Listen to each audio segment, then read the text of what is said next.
Building Confidence, your guide to get motivated, be assertive, conquer fear, and empower your life for success. By Barrie Davenport. Introduction. If we all did the things we are capable of doing, we would literally astound ourselves. Thomas Edison. You are capable of great things. You are capable of success and achievement beyond your wildest imaginings. You have enough intelligence and plenty of available resources to create a satisfying, rewarding, and happy life for yourself. Perhaps you don't feel that way right now, but assume for a moment it's true. Everything you need, you already possess. The only thing missing is the key to unlock all of that potential. Without the key, you remain incapacitated, unable to take action, speak up, make decisions, or take calculated risks. In order to access your potential, you need a healthy amount of confidence, a firm belief in yourself and your abilities, and the initiative to take action. Without confidence, regardless of how smart and talented you might be, you will remain stuck. You won't become the person you are meant to be. Fortunately, the key to confidence is available to everyone, and that includes you. Although some people are predisposed to confident personalities, anyone can learn the skills of confidence and apply them daily. You can profoundly improve your feelings of self-assurance, ambition, sociability, and initiative. The purpose of this book is to provide you the key to unlock your own self-confidence. I'll present practical, research-based information and exercises to improve your confidence, as well as challenge you to use your growing confidence to change your life. I'm offering you a blueprint to rebuild yourself, using confidence as the bricks and mortar. A house built with bricks and mortar can withstand challenges, obstacles, and setbacks. These challenges are part of life for the confident and insecure alike. When I was in my early 20s and applying for my first job out of college, I was sitting in my soon-to-be boss's office as she reviewed my resume. She excused herself for a moment, leaving my resume on her desk. I peered over to see what she had written on it, hoping to see something like, "Amazing candidate. Brilliant. This is the one." Instead, she had written 2 words, blonde. Timid. Over 30 years later, I still remember the sinking feeling I had walking out of that interview. I'd been reduced to 2 not so very positive words, certainly not the words I wanted to describe me. They sure didn't seem like hiring words. Of course I was blonde and timid. I was a brand new college graduate with a major in English literature. I had little work experience, few marketable skills, and a degree with no clear career path. When I got home, I shared the experience with my mom, and she encouraged me to get on the phone and let this woman know how much I wanted the job. "The squeaky wheel gets the grease," she reminded. I was filled with fear and self-doubt, but I made the call. I mustered up enough courage to sound eager and enthusiastic, even though I was feeling far from it. I got the job. The memory of that event has stayed with me over the years. Although my confidence has grown as I've gotten older, there are still plenty of times when I'm not on my game and don't feel secure in myself. When this happens, I remember how taking just one small confident action, in spite of being fearful and insecure, opened the door to a 20-plus year career in public relations. It profoundly changed my life. Small acts of confidence can create big opportunities. It all begins with the belief that confidence is possible. It can be improved, and you can change your life. With this book, you'll learn more about confidence, what holds you back from it, and how you can start taking small, manageable actions to rebuild your confidence, even before you begin feeling confident. I encourage you to begin this book knowing that confidence awaits you. You can and will feel good about who you are, secure in your abilities, eager to take action, and strong enough to remain confident in the face of challenges or setbacks. A confident, new you is waiting. Chapter 1, Confidence and the Traits of Confident People. According to dictionary.com, self-confidence is a realistic confidence in one's own judgment, ability, and power. Confidence is full trust, belief in the powers, trustworthiness, or reliability of a person or thing, in this case, you.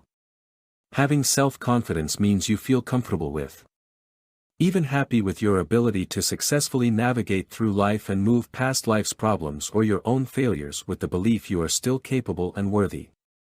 In fact, the foundation of confidence is the feeling of assurance in who you are and the ability to love and accept yourself, flaws and all. You view yourself from a perspective of optimistic realism and self-respect, which is the result of living authentically, within your integrity and around your values. A confident person knows who they are, how they want to live, and can quickly move past failures and mistakes after an appropriate period of grief and self-examination. You don't have to be a high achiever, financially successful, stunningly attractive, or super intelligent to have self-confidence. In fact, you can be a regular Jane or Joe and still have buckets of confidence. Although some people are born with a genetic predisposition to a positive attitude or a beautiful appearance, DNA certainly isn't everything. Confidence can be learned and nurtured, and there are specific skills that foster confidence. With these skills, you have the power to create your life rather than react to it. You have control over your destiny, and the only thing standing in your way is your belief about yourself, and perhaps a lack of knowledge about how to change your thoughts and beliefs. Confidence also involves knowing yourself really well. You have examined your life and have a certainty about what's important to you, how you want to live, and who you want to be. An examined life offers a framework for confidence because it affords you security and boundaries. When you're flailing in life, uncertain of how to behave or what actions to take, you live in fear and confusion. Without direction or guiding principles, it is hard to feel self-confident. Confidence doesn't require you to be always on top of your game. Always assertive and in control, always polished and sophisticated. It doesn't require fearlessness in every situation, nor does it mean you must be an extrovert or a public speaker. At its core, real confidence is about embracing your true self and learning to love that self while continuing to improve upon it. It's about defining your own personal operating system, based on your core values and integrity, and then designing your life around this system. Please know, if you are not self-confident now, you can be, if you are willing to make some changes. It will involve self-reflection, shifts in thinking, and changes in behavior. It will definitely involve practice and patience, but anything good does. Improving your confidence requires a healthy amount of self-esteem, enough positive feeling about your essential worth that you're able to like yourself and value your inner wisdom and judgment. Many people confuse self-esteem and self-confidence, believing they are simply different names for the same concept. They are not the same, although they are closely related and interdependent. As mentioned earlier, confidence is faith in one's own abilities and judgments. In essence, it means you believe strongly you're capable, self-reliant, and resilient. Self-esteem reflects a person's overall appraisal of his or her own worth. Your self-esteem is based on your beliefs about your own inherent value as a person and your emotional view of those beliefs. You can certainly lack confidence and still have self-esteem. It's much more difficult to lack self-esteem and still feel confident about yourself and your abilities. Below is a list of 10 traits you generally see in confident people. As you read these traits, think about whether or not you possess them. This will be a good barometer of where you need to focus your self-confidence work. 1. Confident people are self-assured. They believe in themselves and know their life fulfills a special purpose in the world. They know their strengths and have accepted their weakness. Do you believe in yourself? Do you have a life purpose? Do you acknowledge your strengths and accept your flaws? 2. Confident people are ambitious. They know what they want and easily define their goals and strive to achieve them. Do you have a vision and goals for your life? Are you actively working toward achieving them? Can you act on them in spite of your fears? 3. Confident people are sociable. They're skilled at navigating various social situations with ease. They are comfortable because they believe they belong in any environment. They can endear themselves to others and know how to take compliments and criticisms gracefully. Do you feel comfortable in social situations? Can you meet new people and talk with them easily? Do you feel you belong just as much as the next person? 4. confident people are healthily competitive. They love to test their abilities against the best efforts of others, and they believe they can win, even when they've lost in the past. They know testing themselves makes them stronger. Do you look to others to inspire and motivate you to do better? Can you genuinely admire another person's ability even if you aren't there yet? Can you see the value of challenging yourself even if you might fail? 5. Confident people are risk takers. They take calculated risks because they like to stretch themselves, and they aren't afraid to lose or to be wrong. While they are confident in their abilities, they accept that nobody wins them all, and that likely they'll succeed the next time.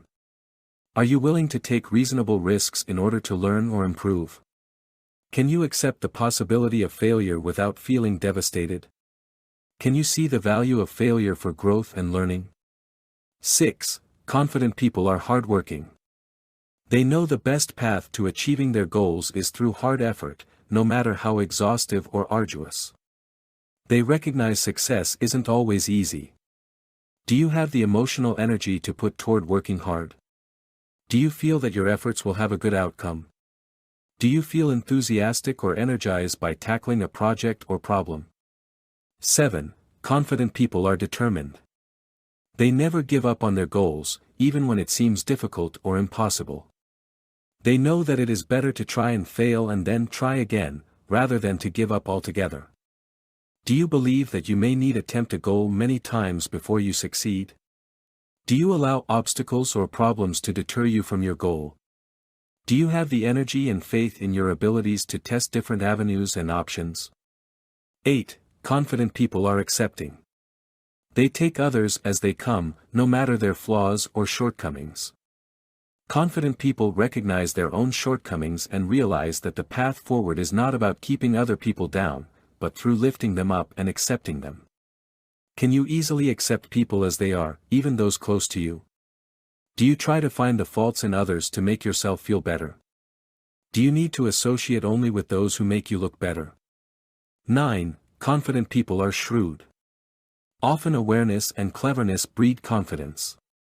Confident people are often good at quickly sizing up other people and figuring out social hierarchies and complicated situations. Are you able to assess situations and people easily to see your best fit? Do you feel in touch with the emotions and needs of those around you? Can you respond easily and graciously to the needs of others? 10. Confident people are positive. They know how to assuage doubts, overcome fears, and how to find the good even in bad situations. They understand failure is a part of everyday life, and that fresh starts are always possible. Do you feel happy and positive more often than sad or upset? Do you have the mental and emotional tools to quickly overcome negative thinking? Do you regularly feel gratitude for all of the good things in your life? As you understand the traits of self-confidence, you can begin practicing some of these traits in your daily life, even when you may not feel confident at all. Through practice, you'll begin to rewire your brain so that self-confident actions feel more natural, giving power to the feelings of confidence as you begin to act as if you possessed these traits. Action steps. After reviewing the traits of confident people, where do you see yourself possessing confidence? Where are you lacking in confidence? Answer the questions under each trait, and make note of the traits you need to improve most. Sometimes improving one trait will help improve the others. Chapter 2. What does DNA have to do with it? Think about the closest members of your blood family, your parents, siblings, grandparents, and aunts and uncles. How is their self-confidence and overall outlook on life? Do they have similar personality traits to you or to each other? There's no doubt DNA plays some role in our levels of confidence. Behavioral geneticist Corina Grevin of King's College in London and her colleague, Robert Plowman of the Institute of Psychiatry, believe genetics determine the personality traits of confident people. Their research, published in the June 2009 issue of Psychological Science, analyzes the hereditary component of confidence and its relationship to IQ and performance. By comparing 3,700 pairs of genetically identical twins to non-identical siblings, they were able to determine the relative contributions of genes and the environment. They found that children's self-confidence is heavily influenced by heredity, at least as much as IQ is. If you've inherited low confidence or introverted personality traits, it might feel you're destined to a life of insecurity and lackluster performance. Maureen Healy, children's health expert and author of the book Growing Happy Kids, How to Foster Inner Confidence, Success and Happiness, strongly believes otherwise. In a 2011 Psychology Today article, Healy suggests, being a guide to so many parents and children on the topic of self-confidence, I can tell you that it is solely a skill to be mastered. There is no magic pill that you take, and boom, you wake up feeling confident from the inside out. But there are certain ways to think, feel and be in the world that nudge you forward and help you develop the skill, hear me, I said skill, to believe in yourself wholly and completely. She believes even if you are genetically wired with a less than sanguine personality, you can still improve your confidence when you learn some specific confidence-boosting skills. According to Healy, there are a host of behaviors and mindsets, from exercise to self-awareness, that if learned and adopted, can increase your natural sense of confidence. The field of social and emotional learning, SEL, made popular in Daniel Goleman's 1995 book Emotional Intelligence, also supports the opinion that confidence isn't just shaped by one's DNA. Goleman's research shows that emotional intelligence, EQ, is the best predictor of a child's future achievement, better than any other single factor. Says Goleman, IQ is only a minor predictor of success in life, while emotional and social skills are far better predictors of success and well-being than academic intelligence. Of course, achievement and success hinge on confidence, one of the cornerstones of emotional intelligence. By learning the skills of emotional intelligence, many of which are outlined in this book, you have an enormous advantage in your personal and professional future. Dr. Maurice Elias, a leading child psychologist, researcher and expert on SEL from Rutgers University, suggests in his book Emotionally Intelligent Parenting, that emotional intelligence is dramatically and positively predictive not only of academic achievement, but also of satisfactory and productive experiences in the world of work and marriage, even of better physical health. Personality type, another inherited trait, also impacts one's future success in life. Researchers have found a correlation between extroversion and both self-esteem and happiness. People who are extroverts tend to report higher levels of both of these than do introverts. However, we must remember that extroversion is considered more socially acceptable in Western culture. Our society rewards extroverted behavior such as sociability, optimism, enthusiasm, and gregariousness. So where does that leave the introverts? If you happen to live in Central Europe, Japan, or places where Buddhism, Sufism, and other inward-focused religions are prevalent, you'll find that introversion is respected. For those of us introverts who live in Western cultures, here are some important things to remember. According to Carl Jung, introverts more easily acknowledge their psychological needs and problems, whereas extroverts tend to be oblivious to them because they focus more on the outer world. Researchers have found that introverts tend to be more successful in academic environments, which extroverts may find boring. Introverts have more blood flow in the frontal lobes of their brains and the frontal thalamus, which are areas dealing with internal processing, such as planning and problem solving. Introverts make up 20% of the general population, but they comprise 60% of the gifted population. Although an introvert may enjoy less time with large groups of people, he or she enjoys interactions with close friends. Although people with low confidence and low self-esteem might be introverts, introverts don't necessarily have low self-esteem. There are many outlets for introverts to experience confidence, through academic, intellectual, emotional, and relational pursuits and successes. Also, it's important to note that people fluctuate in their behavior all the time, and even extreme introverts and extroverts do not always act according to their type. Since personality type varies along a continuum, people can have a combination of both orientations. A person who is introverted in one situation may be extroverted in another. Learning to act against type is healthy, and it's quite possible to learn to act against type in specific situations in order to improve confidence. For example, an introvert might not be comfortable making a speech to a large crowd. But she can master public speaking in order to feel confident about doing it when necessary. Whether you're an introvert or an extrovert, it's important that you understand who you are and why you feel and behave the way you do. Understanding yourself will help you embrace your uniqueness rather than resisting it or feeling you should be someone you're not. Although it's true some people are born with a predisposition toward confidence and an optimistic outlook, those of us who didn't inherit these success genes aren't doomed to a life of self-doubt and failure. Any small improvement in confidence has the potential to affect major life change, just as one phone call did after my disastrous first job interview. In fact, those without the heredity component, who truly want to improve their confidence, may likely work harder to learn the skills of confidence than their genetically blessed counterparts. Even those with natural confidence and optimism must work to maintain it. It doesn't really matter whether nature or nurture shaped your confidence. Everyone must learn the emotional, social, and coping skills necessary to operate successfully in our complex and often challenging lives. Simply begin with who and where you are, and move forward with the skills you are learning. Action steps. Think about your close family members and their temperaments. Are they confident and extrovert? Do you have a genetic predisposition to being self-confident? Or do you follow a line of introverts who may be lacking in self-assurance? Chapter 3, Your Brain on Confidence. Here's some good news about confidence: if you alter your brain, boosting your self-confidence is a cinch. This doesn't mean you need brain surgery or mind-altering drugs. It does require you repeat small behaviors frequently enough so your brain carves out new neural pathways. There's an entire field of science that recognizes and studies the brain's remarkable ability to mutate and grow. It's a revolutionary, exciting science called neuroplasticity.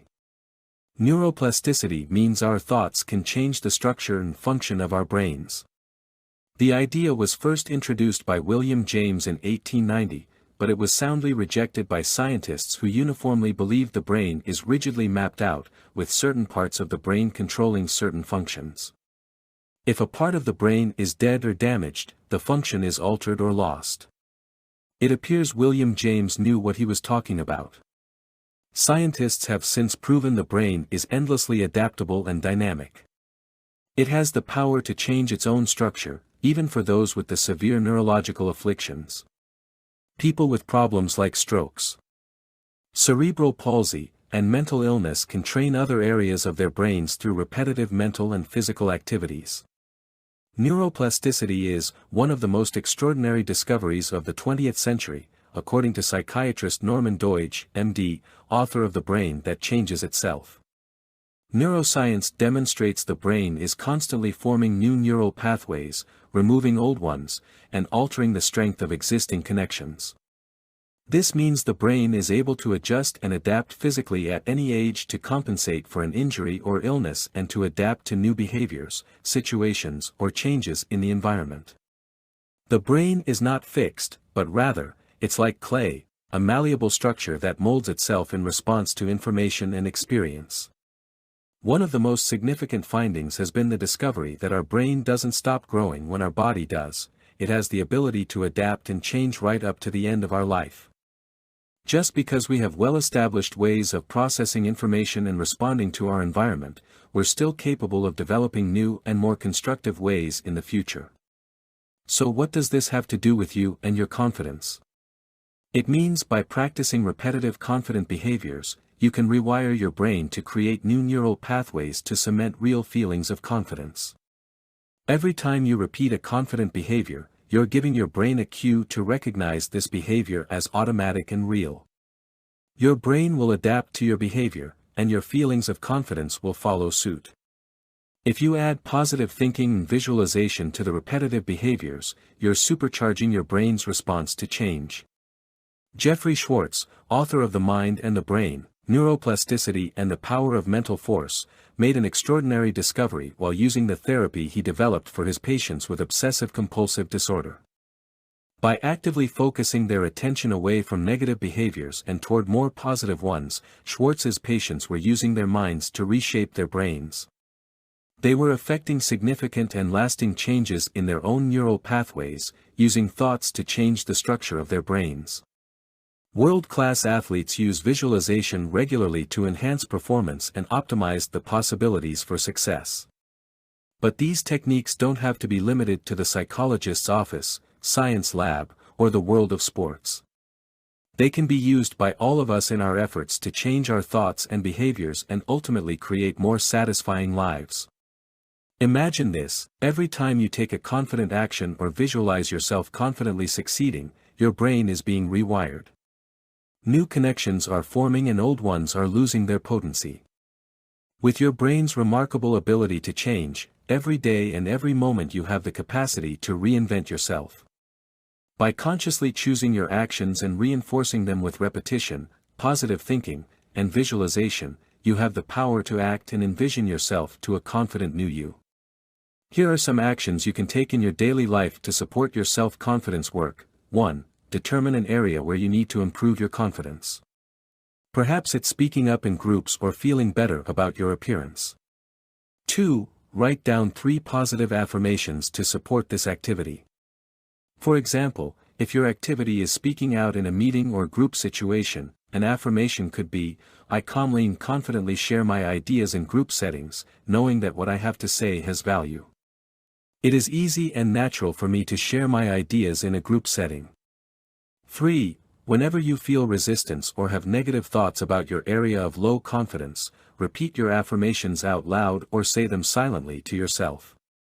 This will feel awkward at first, but you are training your brain to embrace this new behavior. 4. Also, take a few minutes twice a day to visualize yourself confidently performing this low confidence activity. Mentally reinforce the physical actions you want to take. 5. Continue to consistently practice affirming and visualizing yourself behaving confidently in this specific area. Adopting a new behavior requires repetition. Be patient with yourself as you wait for your brain to adapt to your new behavior and your feelings of confidence around it. Of course, affirmations and visualization alone don't create confidence. You must put the confident behaviors into action.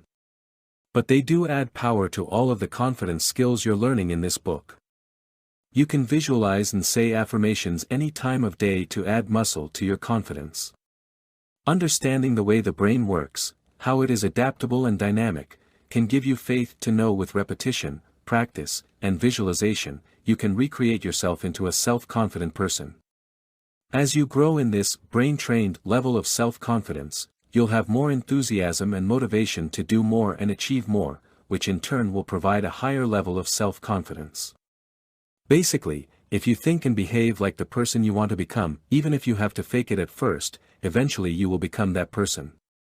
Action steps. In what areas do you need to work on your confidence?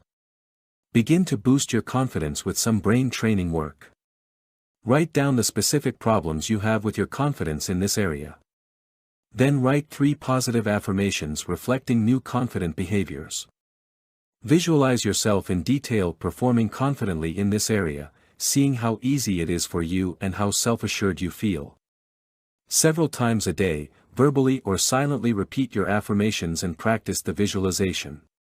Chapter 4: Common Barriers to Confidence. In the first chapters of this book, you learned more about confidence, what it is and how it manifests. Now we'll explore some of the reasons we lose our confidence and how low confidence is expressed in our behaviors, emotions, thoughts, and appearance.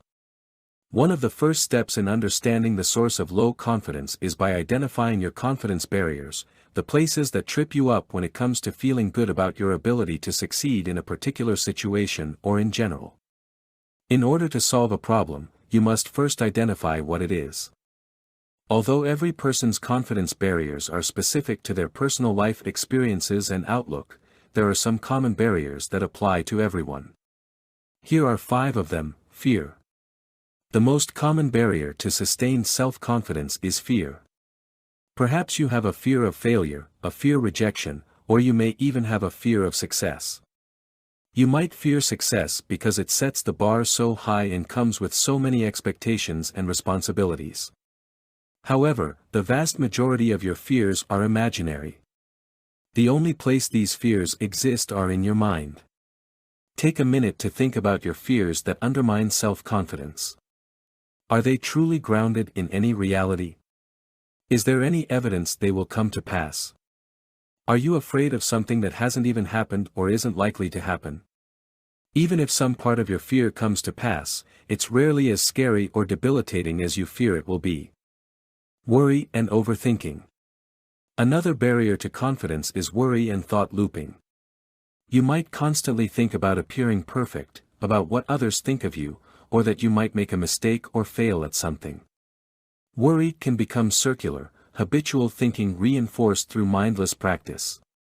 Your brain latches onto a thought, and like a gerbil on a wheel, it's hard to let it go. Worry and overthinking develop because you have a mindset that's far too focused on perceptions and superficial outcomes rather than on being who you are, living in the present moment, and accepting yourself. When you become engaged in action, through work or play, and when you do something to help or serve other people, you don't have time for worry. Your brain is too engaged in more important things. When you do have downtime and find yourself in the worry cycle again, just say the word "stop" out loud to interrupt the worry thoughts. Then redirect your thinking to something positive, or engage your mind in reading, writing, helping someone, or creating. Procrastination. Procrastination robs you of your confidence because it stealthily holds you down and keeps you from living to your potential. Every time you leave something undone or wait until the last minute, you will never perform as well as you could have. The outcome will never be as positive or productive. Procrastination makes you feel incapable, but in reality, all you need to do is begin. Taking the initiative to simply start something is generally the most difficult part. Determine your priorities, give yourself plenty of time, and plan your tasks according to your priorities. If you find yourself moving a task to the bottom of the list repeatedly, make a point to put that task at the top and do it right away. It will only continue to drain you of emotional energy if you continue to put it off. Just start, take one small action, and it will carry you the rest of the way, boosting your confidence that you can take action the next time. Indecision. The ability to make decisions, even when you aren't 100% sure, is essential for building confidence. Indecision can paralyze you and render you ineffective and insecure. You can change by giving yourself deadlines to make a decision and then sticking to it. Decisions rarely come with a guarantee, so you will always feel some risk with any decision. The challenge is getting comfortable with the discomfort of risk. Most decisions aren't permanent. You can change your decision if new information suggests amending it. But waiting to make a decision until everything is perfect will immobilize you. The perfect time will never come, so pick a reasonable time and stick to it. It's better for your confidence to make a decision, even if it's ultimately the wrong one, than to make no decision at all. I'll talk more about decision-making later in the book. Doubt. Doubt is often the sneaky culprit for all of the other 4 barriers. Your fear, worry thoughts, and indecisiveness arise from doubt in your own abilities, wisdom, and judgment. But if you don't believe in yourself, why should anyone else believe in you? If you have a history of making poor decisions or using bad judgment, then examine what you learned from these situations and how you can change them going forward. Most of the time, this isn't the case. As adults, we have plenty of experience to afford us wisdom and discernment. We simply don't trust ourselves. Who knows better what is best for you than you do? Begin to view yourself as someone with inner wisdom and self-knowledge. You have the answers inside of yourself, even if you don't trust those answers. You can turn doubt around by practicing small acts of self-trust. Pick a manageable situation where you doubt yourself or your abilities. Then proceed with your best judgment in spite of your doubts. Practice taking action even when you aren't sure. You'll be exercising your confidence muscle. These common confidence barriers impact everyone. We all experience fear, worry, procrastination, indecision, and doubt from time to time. But when these feelings overwhelm our ability to achieve success, enjoy relationships, speak up, or make an income, then they need to be addressed and dismantled. Action steps. Do you see how these confidence barriers have impacted you in the past? You may find patterns of thoughts and behaviors related to one or more of these barriers that undermine your self-confidence. For each of the 5 common barriers, write down specific scenarios or life areas where they undermine your confidence. Chapter 5, Childhood Wounds, Adult Limitations. Beyond the common emotional and mental barriers to confidence, there are other more deeply entrenched reasons we lose our way and stop believing in ourselves. We've trained ourselves to believe certain things over many, many years, perhaps dating back to childhood. If we felt unsupported, unloved, harshly criticized, or abused during our young years, our feelings of confidence and self-worth can be severely damaged. Having the security of loving, emotionally healthy, and fully present parents is essential to our own emotional and psychological health. Over the years, any negative beliefs you may have about your abilities and worthiness have become so ingrained that you might not realize they're no longer true or necessary. And you probably don't comprehend how profoundly they hold you back from your potential. I'd bet 90% of the goals you wish to accomplish in life could be accomplished, if it weren't for limiting beliefs and the incredibly powerful feelings that fuel these beliefs. According to Jesuit priest, psychotherapist, and author Anthony de Mello, there is only one cause of unhappiness: the false beliefs you have in your head, beliefs so widespread, so commonly held, that it never occurs to you to question them. Consider what life would be like for you if all of those ancient beliefs about yourself simply disappeared. You are now a blank slate where all possibilities are valid options for you. There's nothing holding you back from being or trying anything. That's an empowering thought. Unfortunately, there are varying degrees of childhood pain that do hold us back, and all of us have some of these. Childhood issues that remain unresolved and untreated can infect your life and happiness throughout adulthood. They can impact your relationships profoundly, severely limiting your confidence in the one area that is vital to being whole. The teenage years. Teenagers commonly suffer from confidence issues. It is part of what defines adolescence. As emerging adults, they struggle with their identity and place in the world. They look to their peers for reinforcement and positive feedback, but often receive harsh or even cruel responses to their longing for acceptance. Add a dose of acne, a weight problem, or anything perceived as slightly abnormal or unattractive, and you have the recipe for a teenage self-confidence implosion. Many of us look back on our teenage years the way war has been described: long stretches of tedium followed by moments of sheer terror. Fortunately, most of us outgrow our teenage angst and awkwardness. Acne disappears, we know how to choose supportive friends, we encounter life successes along the way, and we aren't quite as self-absorbed. However, we carry the scars from our teenage years along with us as we grow. Even those who had happy, healthy upbringings have suffered some early hurts or insecurities that still linger into adulthood. An otherwise self-confident person might lack confidence in one particular area of their lives due to some early, relatively minor event. I'm sure you can remember one comment or experience from your youth that still stings and impacts how you feel about yourself. The more years we've had to reinforce those early beliefs about ourselves, the more ingrained the beliefs have become. In fact, sometimes we aren't even conscious of our limiting beliefs based on these early issues. We just respond in the way that feels automatic and safe, even if the beliefs are severely limiting us. Some of these more serious childhood issues require the assistance of a professional counselor to help you move past the debilitating pain so you can embrace your self-worth and begin changing your thoughts and behaviors. With therapy, you can gain insight into why you feel and act the way you do in life. You may also learn how certain triggers will cause you to react in childish or defensive ways that further damage healthy relationships and undermine self-confidence. And you might discover that you actually perpetuate the confidence-destroying words and actions you learned from parents or siblings. If you suffered serious emotional or physical trauma as a child, I strongly encourage you to work with a licensed professional therapist. That said, there are some actions you can begin today to start releasing limiting beliefs and boosting your self-confidence. Addressing limiting beliefs. Take a moment and think about a negative, limiting belief you can trace back to a childhood or adolescent event or circumstance. If there are several, just pick one for now, perhaps the one that bothers or inhibits you most. For example, you might think, I don't deserve a loving relationship. Or, I am bound to fail at whatever I try. Next, think about the event or events back when you were younger you believe triggered those beliefs.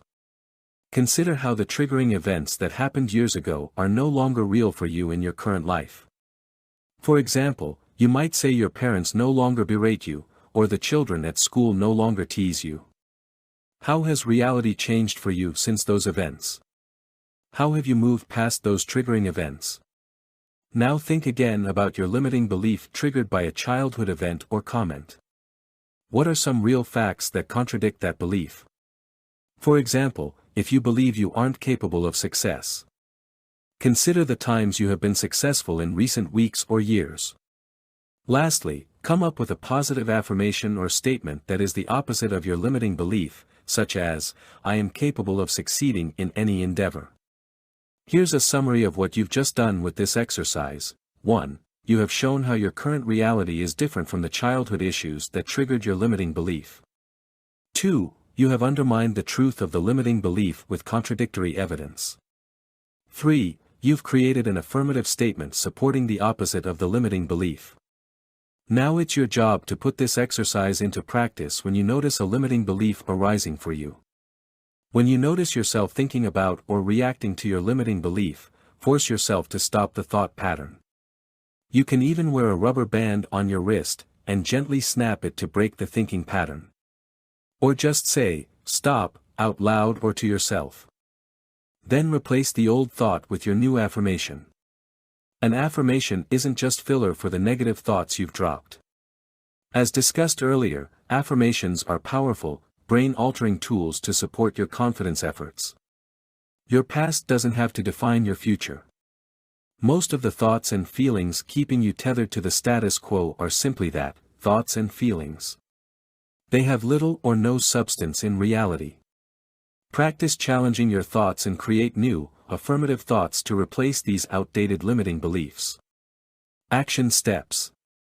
What are some of the limiting beliefs you've carried with you over the years?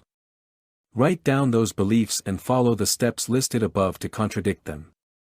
Then write down the affirmation you created to read over again any time you struggle with your limiting belief. With repeated practice of dropping negative thoughts, using positive affirmations, and taking positive actions, you can release the grip of outdated thoughts, change your thinking patterns, and begin to rebuild your confidence. Chapter 6, Mirror, Mirror, How Appearance Can Shatter Self-Assurance. It's hard to be attractive, and even harder to feel attractive. So much of our confidence, and for some people even their self-worth, is tied to appearance and how we perceive our appearance. Most of us simply aren't happy with how we look. It's no wonder we feel insecure. The current media ideal for women's overall appearance is achievable by less than 2% of the female population. Yet we are bombarded with this unrealistic ideal. Young women today see more images of exceptionally beautiful women in one day than our mothers saw throughout their entire teenage years. It's no wonder 8 out of 10 women are dissatisfied with their appearance. The truth is that most of us aren't beautiful by the current media standards. Even models and actresses are outed as less than perfect, and they're caught in their natural state by lurking tabloid photographers. Maintaining that standard of perfection must be exhausting and humiliating. This focus on physical attractiveness isn't just a female issue. Surprisingly, men worry as much or more about their body shape and appearance than women do. According to a study from the Centre of Appearance Research at the University of the West of England, more than 4 in 5 men, 80.7%, talk in ways that promote anxiety about their body image by referring to perceived flaws and imperfections, compared with 75% of women. And 38% of men would sacrifice at least a year of their life in exchange for a perfect body, again, a higher proportion than women. Says Dr. Philippa Diedrichs, from the center, these findings tell us that men are concerned about body image, just like women. We knew that body talk affected women and young people, and now we know that it affects men too. Dr. Diedrichs conducted the study of 394 British men, which was commissioned by Central YMCA and the Succeed Foundation, an eating disorders charity. The study revealed how men have high levels of anxiety about their bodies and that some resort to compulsive exercise, strict diets, laxatives, or making themselves sick in an attempt to lose weight or achieve a more toned physique. Even though we know this standard of physical perfection is unrealistic and unattainable, most of us spend far too much time, emotional energy, and money attempting to keep up. It doesn't matter whether you're young with enviable skin and a tight butt or beginning to see gray hairs and wrinkles.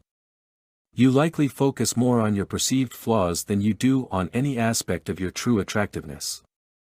Although attractiveness can help you get a foot in the door, it has very little to do with sustaining relationships, success on the job, and even less with developing real confidence. We've all seen beautiful people who open their mouths and become instantly less attractive, or unattractive people who become more appealing because they exude something special. Wouldn't it be wonderful to wave a magic wand and eliminate all of the insecurities and self-loathing wrapped up in the struggle to be attractive enough? What if you could walk away from it all and live your life focused on what makes you joyful and confident? From the time we become aware of our appearance, somewhere during that preteen awkwardness, we have a love-hate relationship with our faces and bodies. We learn societal standards of attractiveness and begin to recognize how we fall short. Think of all of the pain and unhappiness your face and body image has caused you over the years. If there's a flaw, you search it out like a heat-seeking missile and obsess about it until that's all you see. It's perplexing to hear beautiful models or actors talk about their gawky teen years and how they hated their appearance. This self-image often carries over into their adult self-perceptions, in spite of their obvious good looks. Even beautiful people lack confidence about their appearance. It's often those same beautiful models and actors who reinforce our negative self-image when we see them in magazines, movies, or on TV. Perfection is everywhere in the media, but in life we are all existing in imperfect bodies that are flawed, flabby, and forever aging. That is a reality, and though we may fight against it, our bodies and faces do have minds of their own. Confidence versus beauty. Men and women alike find confidence in the opposite sex one of the most attractive qualities. Several studies and surveys in both men and women have indicated that confidence and high self-esteem are most admirable in members of the complementary sex. American love expert Ellen Friedman, Ph.D., lists confidence as number one of the top 15 turn-ons for women in her book, The 10-Second Kiss. Other polls have shown men are similarly attracted to females who have self-esteem, confidence and independence. Confidence is seen in how you walk, talk, dress and your attitude toward yourself and others. This is good news for those of us who will never make it on the pages of a magazine, and that's most of us. We can feel more self-confident, attractive, and accepting of our physicality by shifting our focus and attitude. There is another way to relate to your appearance, one that reinforces self-acceptance. Here are some thoughts. Begin to adopt a more spiritual approach to your relationship with your face and body. Bless your body daily for all of the amazing ways it supports you. View your body and appearance as a sacred garment housing your unique self and treat it with loving kindness. When we begin to see our bodies as a wondrous gift, even with all of its flaws, we can live in harmony with it rather than resisting and hating it. Here are some thoughts on how to create a new relationship with your appearance in order to support your confidence work. Give up resistance. When we resist and struggle, we are expending mental and emotional energy that is depleting. This struggle never serves to make things better, even though we believe we can outthink our difficulties and issues. Accept the reality of what is, being overweight, wrinkly, too short, too tall, having an average appearance, whatever. This is who you are right now, so allow your mind and heart to rest peacefully in that for now. Shift your perceptions. View your body and face as a beloved friend with whom you have a sacred relationship. This friend has been with you since you were born and will be with you until the end. This friend has carried you thousands of miles, has kept you nourished, and has functioned reliably most of the time. This friend knows what to do when it comes to sustaining, healing, and reproducing. It has given you indescribable pleasures and yes, some pain too. However, we haven't always been kind to our body friend. We have caused it pain and betrayed it in a variety of ways, so now it's time to be a good and loving friend to your body and face. Be mindful. Our bodies may be flawed, but we shouldn't reprimand or belittle them. In fact, acknowledge the aesthetic of your body. Look at the beauty and wisdom in your eyes, and see how fluidly your limbs move, support, and carry you. Look at your hands and how they speak of the loving touch, the meals prepared, and the work done over the years. Your heart is pumping blood, your lungs are taking in oxygen, and your digestive system works to nourish your body and rid it of waste. All of the organs and systems are working in beautiful harmony to sustain you. There is so much more beauty than ugliness if you shift your perception. Take tender care. As you acknowledge all your body does for you, your resistance will soften, and you'll see what a miracle your body is. It may not be perfect or perfectly appealing to the mass media, but even with its flaws, it is working superbly. Treat it well and lovingly so it can continue to serve you. Feed your body with whole, nutritious foods. Hydrate it with pure, clean water. Listen to what your body needs for nutrition. Educate yourself about healthy eating if you aren't sure. Regard everything you put in your mouth, and ask yourself, is this showing love to my body? Move your body to keep it flexible, to stimulate your internal organs, to maintain a weight that doesn't stress your system, and to relieve stress and toxins. Create a habit of regular exercise that is simple, fun, and moderately challenging. Give up habits that are harmful to your body, like smoking, overeating or drinking, harmful drugs, or tanning. Protect your body by not putting it in danger. Wear seat belts, helmets, and sunscreen, and put down your cell phone when driving. Care for your body by getting regular checkups and seeking timely medical attention when you suspect you need it. Give peace to your body by dealing with stress through meditation, creativity, relaxation, and movement. Love your flaws. We have grown to hate our body flaws because they reflect our fears of aging and death, rejection, failure, and ugliness. Begin to make a conscious effort to love your flaws, as strange as this might sound. Love your humanness. Love the years of living and experiences your flaws reveal.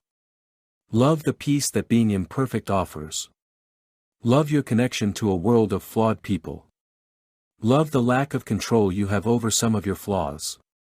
Being flawed is essential to our humanity. Love that.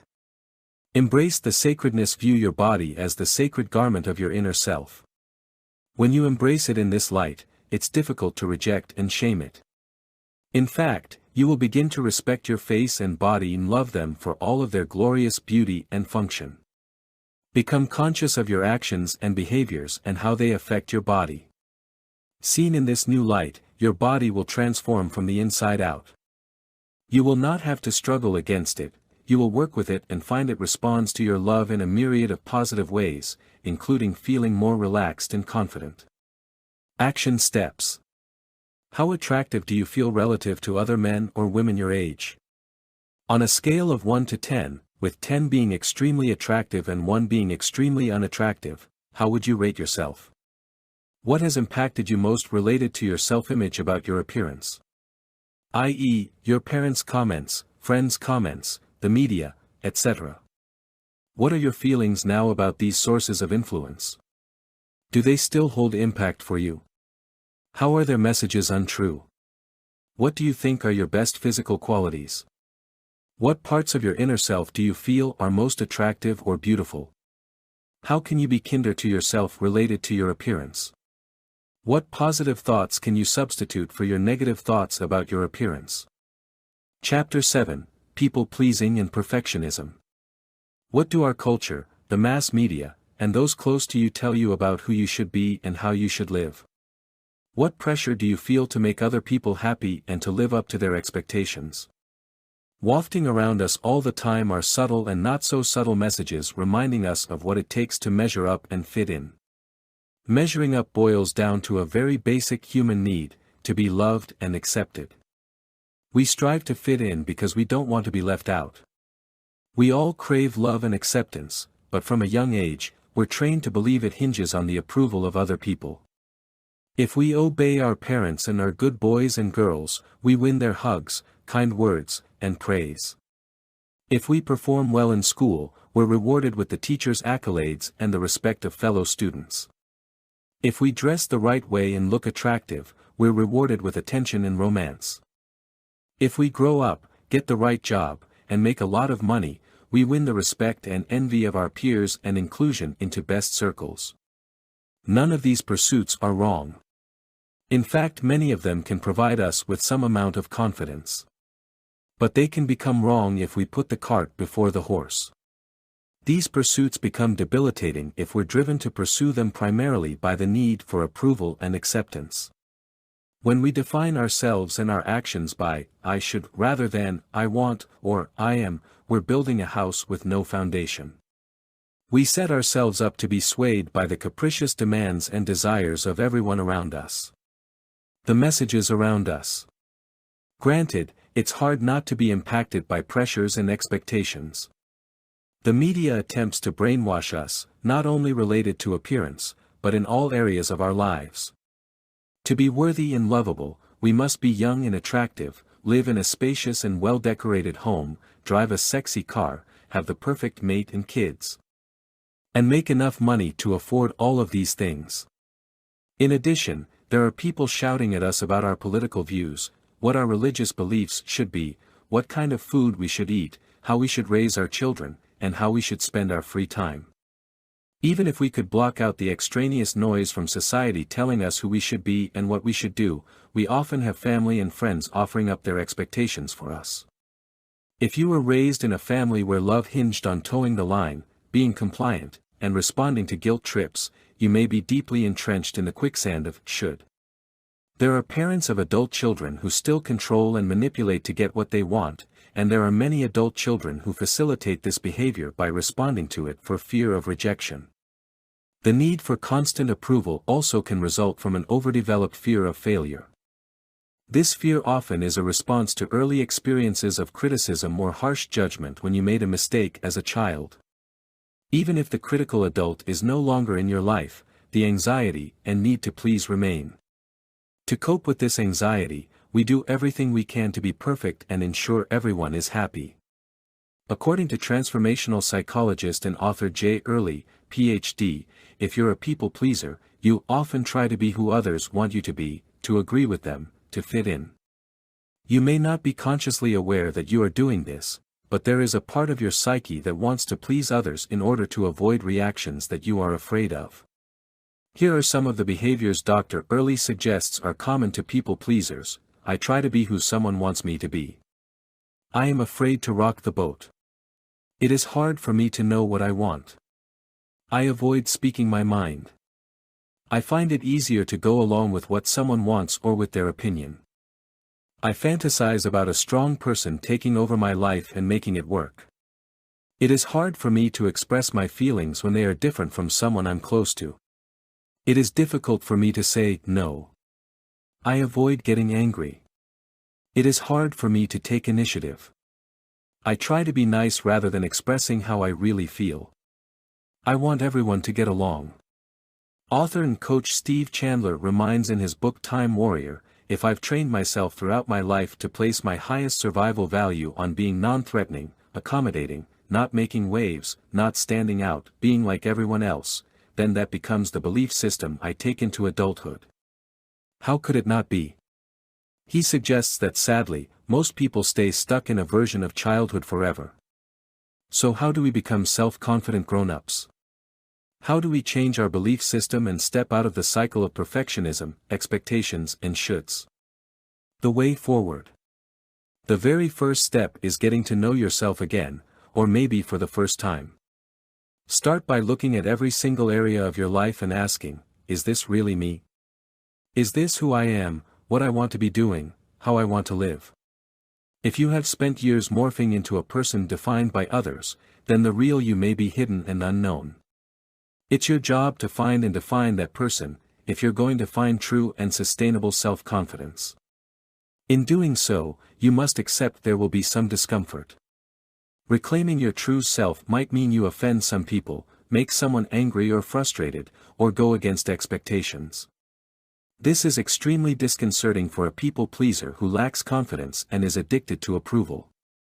With practice, however, you'll learn to tolerate disapproval or anger as you create your own personal boundaries.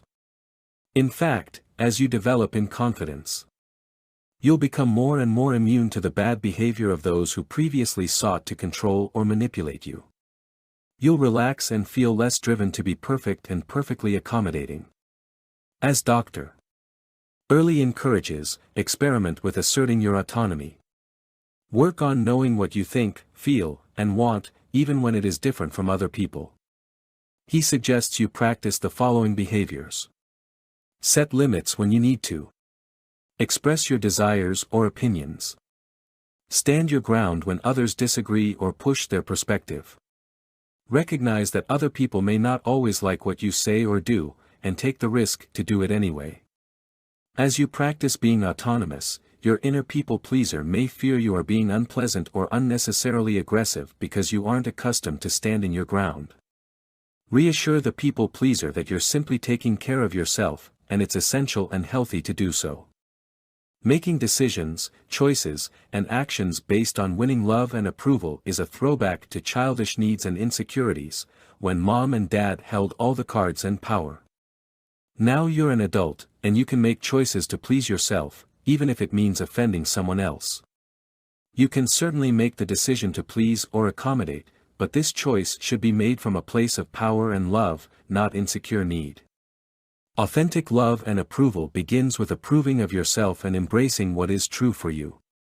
Once you do that, other people who see you as you are, will be naturally drawn to you. Action steps. In what areas of your life do you feel you are people-pleasing, accommodating, or living up to expectations against your authentic self? What do you gain by people-pleasing? What specific feelings, payback, or comfort do you derive from it? Think about the areas of your life where people-pleasing is particularly problematic for you. If you could be the person you wanted to be in these areas, who would that person be and how would you behave differently? Chapter 8, The Confidence Myths Holding You Back. Assume for a moment a situation exists that's uncomfortable or possibly painful for you. If you had the choice of knowing or not knowing the painful truth about it, which would you choose? If shining the spotlight on an area of your life might open a can of worms and cause immediate complications, would you rather take a good hard look or keep that area in darkness? Facing the truth about certain things in life is not fun. Most of us prefer to pull the covers over our heads, and put our fingers in our ears. It is far easier than facing the difficult or painful truth. Or is it? Like most of us, you likely experienced family lies and pretense when you were growing up that were perpetuated by mutual consent. Grandpa's drinking problem was never discussed. Parental conflict was inflicted on you but never explained or addressed. Mom pretended she was happy but always looked sad. You can fill in your own version of this failure to face reality or to gloss over the unpleasant things in life, and these glossed over scenarios can do a number on our confidence. When we can't be honest with ourselves or others, when there are big secrets and little lies, how can we feel open and confident about who we are? We learn from these early family experiences that painful or difficult things should be left alone, that the appropriate response for something uncomfortable is to pretend it doesn't exist or to quickly sweep it under the rug. Basically, we learn to lie, to ourselves and to others. On the surface, avoidance and denial don't seem as deceitful as overtly lying. Lying is intentional and done with full awareness. Avoidance and denial are more acts of omission and self-preservation. But if we're being completely real, most of the time we know we're lying to ourselves and burying our heads in the sand. The unfortunate truth about lying to yourself is that it's only a temporary fix. Self-deception is the finger in the dam that keeps you firmly positioned in one spot so everything around you doesn't come crashing down. Eventually those deceptions spill over into all areas of our lives, our thoughts about ourselves, our relationships, our beliefs, and our general perceptions of the world around us. The line between what is real and true becomes blurred with what we want to be real and true, so we pretend. Self-deception may feel easy and safe at first, but eventually it cripples you and sabotages your confidence. These lies prevent you from seeing things clearly, living life fully, and evolving into the person you want to be. Even though you do your best to maintain these deceptions, they have a way of springing leaks and causing unpleasant symptoms.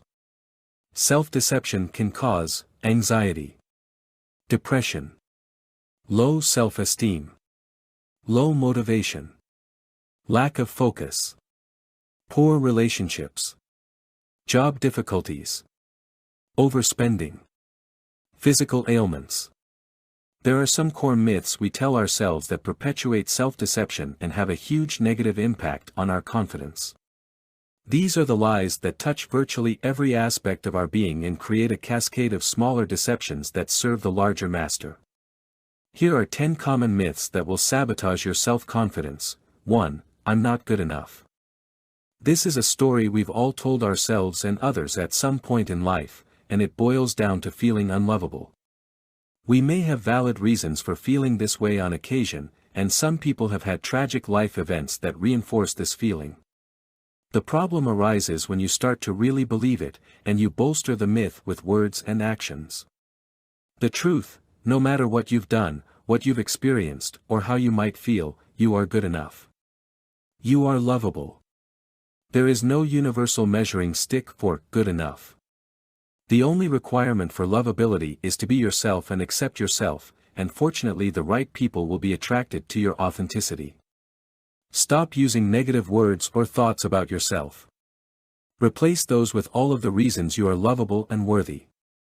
Write them down, speak them, and continue to define who you are in your best vision for yourself. 2. I can't do that. The sub-themes of this deception include I'm too old.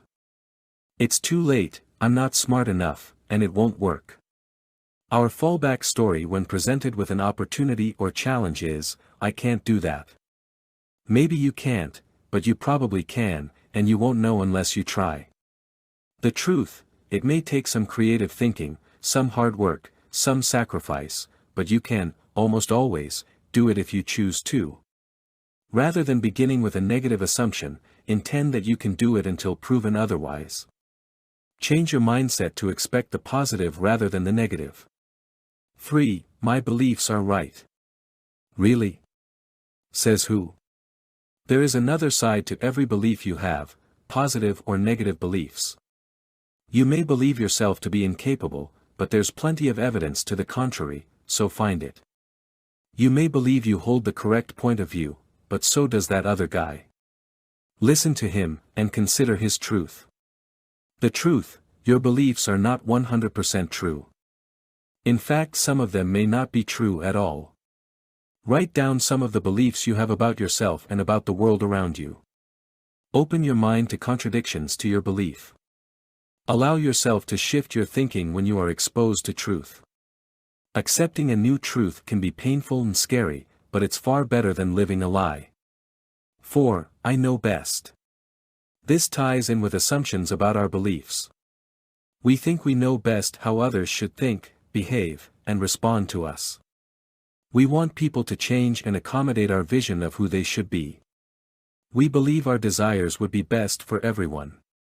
Often we do this because what we dislike in others is something we don't like in ourselves. The truth, expecting others to change is a huge self-deception and can foster low self-esteem. People may try to accommodate you, but real change will never really happen, and then they'll resent you. You'll never have an authentic relationship and will ultimately feel bad about yourself and your ability to sustain relationships. Acknowledge and accept that those you love are fine just as they are. They are flawed and different than you, but that makes them real and interesting. Open your eyes to the truth about who they really are, and allow them to safely be that person. 5. Mediocre is fine with me. If you just keep telling yourself this, maybe you'll believe it. Why step up to your potential when it takes so much time and energy? It's too hard, too much work.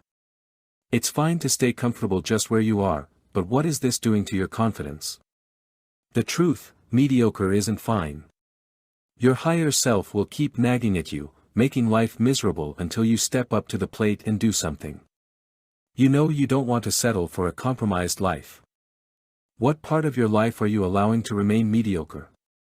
What does your higher self want you to do instead? What are you willing to do today to get the ball rolling on this? 6. I don't have time. I would do that thing if I only had time. I would try that new habit, follow my passion, work on my relationship, spend time with my children, if I only had time. The truth, time is yours to manipulate as you wish. There isn't an endless supply of it, but there's plenty to create a life around what is most important to you. It's all about prioritizing choices. Procrastination and avoidance drag you down and undermine your feelings of productivity and control. What are your top 5 priorities in life? Where are you wasting time on meaningless things? Remove the non-essentials and manipulate time around the priorities. 7. I can live with that. A cluttered house. A rude friend. A spouse who belittles you. Children who talk back. People who interrupt your time. Tedious tasks that find their way to the forefront. You can live with these, right? They aren't such a big deal. The truth, people and things you are merely tolerating are slowly sucking your energy and joy. When you roll over and allow people to walk all over you, you lose self-respect. You lose dignity. And you lose confidence in your standards. What are you putting up with that is draining you? What people are crossing your boundaries? What are you willing to do about it? 8. Once this happens, then I'll be happy. How has that deception worked for you so far? I'll be happy when I find the right spouse. I'll be happy when I get a promotion. I'll be happy when we have more money. It will just take a little more time, a little more effort, then I'll be happy. The truth, pinning happiness on a future event is like trying to capture a runaway kitten. Just when you think you have it in your hands, it slips away from your grasp, beckoning you forward forever. The best isn't yet to come, it's right now. Happiness is always at hand and can be found in this moment alone. Look for happiness in who you are and what you are doing right now. Even if you aren't feeling your most self-confident, shift your focus away from your bad feelings and focus on the task at hand. 9. Failure isn't an option. I can't fail because I have a standard to live up to. I can't fail because people will think I'm a loser. I can't fail because it will announce to the world that I'm not who I say I am. Failure isn't an option, I must do everything in my power not to fail, including not trying. The truth, if you want to grow, succeed, and achieve things, then failure must be an option. Failure is evidence of effort and action. Failure is a necessary teacher available to serve you, not harm you. Look at past failures that have caused you pain. What have you learned from them that's helped you grow and make changes? How can you begin to embrace failure and view it as less of a threat? 10. It isn't my fault. It isn't my fault I'm not successful, I had a difficult childhood. It isn't my fault I'm unhappy because I hate my job. It isn't my fault that people don't like me. They just don't understand my personality. The truth, as adults, we're fully responsible for our actions, circumstances, and relationships. If we had past hurts or tragedy, it is our responsibility to ourselves and our loved ones to seek help. If we're unhappy, it's our responsibility to find the cause of our unhappiness and do something about it. Where do you have a belief that it is not your fault? How can you take full ownership and responsibility for this situation, and what can you do about it? Facing the truth about these personal lies can be painful, but it's like pulling off a band-aid. The sting will subside, the wound will heal, and you will have the freedom to experience a fuller life empowered by reality. Acknowledging the truth will lift a weight off of you, releasing you from the crippling restraints of self-deception and allowing you to move forward with confidence. Action steps: review the 10 myths that hamper your confidence. Which of these myths apply to you and your beliefs about yourself? What actions do you need to take to bust these myths in order to free yourself for confidence? Write down some specific actions you're willing to take in the next few weeks to embrace the truth in these situations. Chapter 9: Social Shyness and Fear of Speaking. Low confidence often is the result of some form of social shyness. Shyness, according to Psychology Today's definition, is the awkwardness or apprehension some people feel when approaching or being approached by other people. Unlike introverts who feel energized by time alone, shy people often desperately want to connect with others, but don't know how or can't tolerate the anxiety that comes with social interaction. Do you recognize yourself as socially shy? If so, you aren't alone. Nearly half of all Americans claim to be shy, and it appears a shyness epidemic is on the rise. Technology is contributing to this surge in shyness, as more and more people can hide behind their computers and avoid face-to-face interactions. Even moderately shy people now have an excuse to avoid social interactions and new situations. All they need for company and companionship is at the push of a button. The diminishing opportunities for face-to-face communication in personal and professional life put shy people at an increasing disadvantage, as they don't get to practice social skills within the comfort of daily routines. Even before the popularity of online socializing and cyber connections, shyness was a surprisingly common issue among many Americans, and even more common in other cultures like Japan and Taiwan. In 1975, Stanford University psychologist Philip Zimbardo, Ph.D., wrote an article for Psychology Today entitled "The Social Disease Called Shyness." The article underscored the pervasiveness of shyness, with 40% of the 800 people questioned stating they were shy. What's even more surprising is that many of self-described shy people don't appear shy at all to others. Recent studies on shyness suggest most shyness is hidden from others. In fact, only a small percentage of shy people, about 15 to 20%, appear to be obviously ill at ease, but all suffer internally. Says Dr. Bernardo Carducci, director of the Indiana University Southeast Shyness Research Institute, their mild-mannered exterior conceals roiling turmoil inside. The shy disclosed that they are excessively self-conscious, constantly sizing themselves up negatively, and overwhelmingly preoccupied with what others think of them. While everyone else is meeting and greeting, they are developing plans to manage their public impression. The majority of shy people spend agonizing amounts of time and energy trying to hide their shyness. While they may seem comfortable and confident in social settings, they're often engaging in a negative and self-defeating inner dialogue, feeling awkward, insecure, and questioning how they're being viewed or judged by others. Shyness, whether concealed or obvious, wreaks internal havoc for those who experience it. They encounter social problems like difficulty meeting people and making new friends, which may lead to isolation, loneliness, and depression. Their reserve in conversation may lead others to believe they're snobbish or disinterested when really they're just plain nervous. Shy people are incessantly preoccupied with their appearance and behavior, feeling acutely self-conscious. They're caught between the fear of being invisible and insignificant to others, and the fear of being visible but feeling worthless. There are a wide variety of causes of social shyness in adults. These include one's culture. Westerners tend to be less shy in general than many Eastern cultures, as well as parenting styles and bonding, temperament, heredity, and life experiences. Regardless of the cause, however, most issues with shyness can be managed and overcome. A good place to start is with self-awareness and understanding how you are shy. Think about the situations that make you feel shy, such as meeting new people, being in social gatherings, or talking to a potential romantic partner.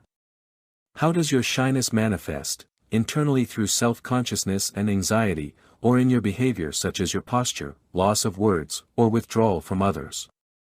If you experience internal and physical symptoms of anxiety as part of your shyness, relaxation techniques such as conscious breathing can help bring the symptoms under control. You must be mostly free of anxiety symptoms in order to begin new, more confident behaviors. Simply understanding yourself and the way shyness affects your confidence can help you begin to address the problem. In social situations, there are several techniques you can try to help overcome shyness and rebuild your confidence. 1. Start with small and non-threatening situations. These might include malls, museums, or events where you can interact with a lot of people for a brief period of time. You can begin practicing social engagement by smiling and saying hello to as many people as you can. Ask someone for the time, or offer a compliment or assistance to someone. Find simple ways to practice talking with people. Manageable exposure to intimidating situations will slowly help you overcome your fears. 2. Practice conversational skills. Have several topics ready to talk about with people you meet, perhaps a current news event or a comment about the surroundings. Ask open-ended questions and follow up with comments about the person's answers.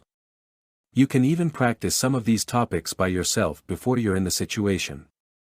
3. Remember, most people aren't really that focused on you.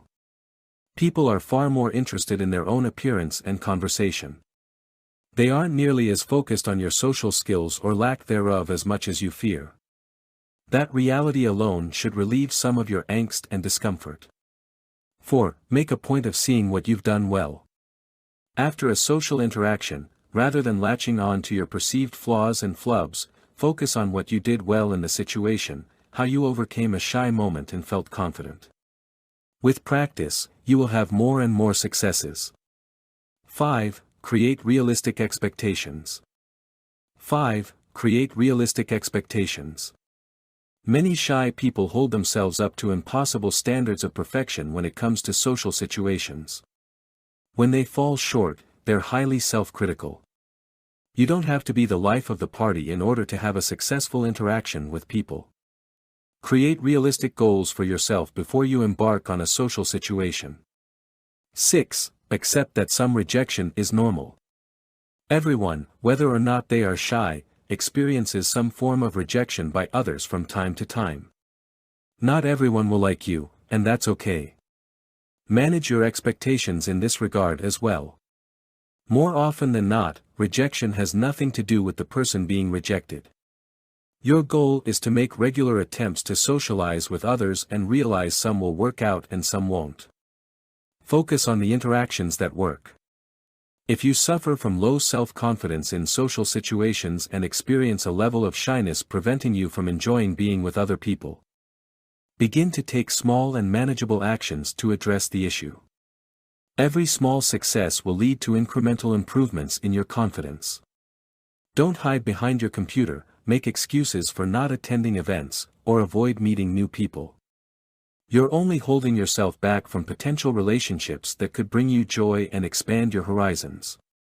Engage in life by reconnecting with real people, and allow others to experience all of the gifts you have to offer. Action steps. What situations seem to make you feel shy? These might include meeting new people, being in social gatherings, or talking to a potential romantic partner.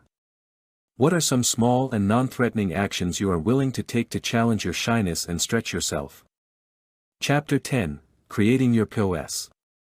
As I mentioned earlier, people with low confidence almost always look outside of themselves for affirmation and reinforcement.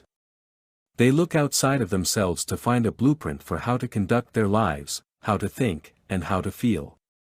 This is different from looking to mentors or role models to inspire and guide you, or to coaches and counselors to help you move forward. When your confidence is low, you look to others to approve you, to prop you up, to give permission, or sanction your behavior. When you do this too often, it begins to impact your self-esteem as well. By seeking this reinforcement, we revert back to the behaviors of childhood when our parents had to help us define and approve our choices and behaviors. As adults, this need for outside approval is no longer necessary. In fact, it's counterproductive, making us dependent on others for our well-being and happiness while relinquishing our personal power. Though we certainly don't want to give away our power, often we simply don't know how to claim it. We live unconsciously, on autopilot, not aware we have the power to create our lives proactively. We react to whatever happens to come our way, and haven't taken the time to define who we are and what we want from life. Some might believe they don't even have the choice to define this for themselves, feeling obligated to live a life defined by other people. Creating your own POS, personal operating system. Deep inside every person is the profound longing to live authentically, to live the life we define for ourselves. We may not consciously understand that longing, but if this need is not met, our pain and longing come out in unhealthy ways, through depression, anger, anxiety, passive-aggressive behaviors, and physical illness. In previous chapters, we've explored how you may be deceiving yourself and accepting lies that hold you back. We've looked at the roles you've assumed that may not be part of your authentic self. But now let's dig deeper to think about how you can proactively define your own POS, your personal operating system for your life. Your POS is your worldview, your life orientation, how you consciously define your world and choose to operate within it. When we lack confidence, our prevailing operating system is a problem-focused, anxiety-based, and reactive way of being. Living in an often hostile and pain-oriented world, human beings hone the fight, flight, or freeze reaction to life experience. We are in a state of responding and reacting rather than creating. When you design your POS, you are empowering yourself for a new and more dynamic life orientation that isn't fear-based. You develop a set of authentic choices and actions for meeting life experience more effectively, creatively, and with much greater fulfillment and purpose. So let's talk about how you can begin to create your own personal operating system.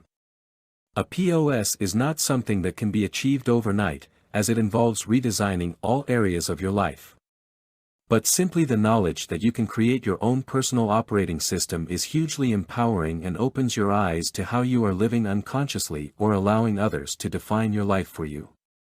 Right now, in this very moment, start to think about how you might change everything in your life if you had a chance for a do-over. Not that you will change everything. There are plenty of things working well in your life. But shift your mental orientation to the awareness that you have the power to recreate and begin again with many of your choices, beliefs, actions, and relationships. Creating your personal operating system requires you examine every area of your life to determine whether or not it's in alignment with your desires, beliefs, and preferences. You won't be able to change everything, at least not right away, but you can change enough to boost your self-confidence tremendously. With every step and every act of self-creation, you are moving closer to the real you and building a foundation of confidence that will grow over time. A great place to begin creating your POS is by defining your core values. Once you assess your values and define the most important values for your life and your career, you can use those values as the ballast for every decision involved in creating your POS. Your values are your guiding life principles and will provide the self-awareness to know how to behave and make decisions in all facets of your life, and this is incredibly empowering. As you shift toward your own POS, these values will keep you on track and motivate you when you have difficult choices or changes to make. Living a life defined by your personal values and within your own personal operating systems means you are living consciously. You are living purposefully.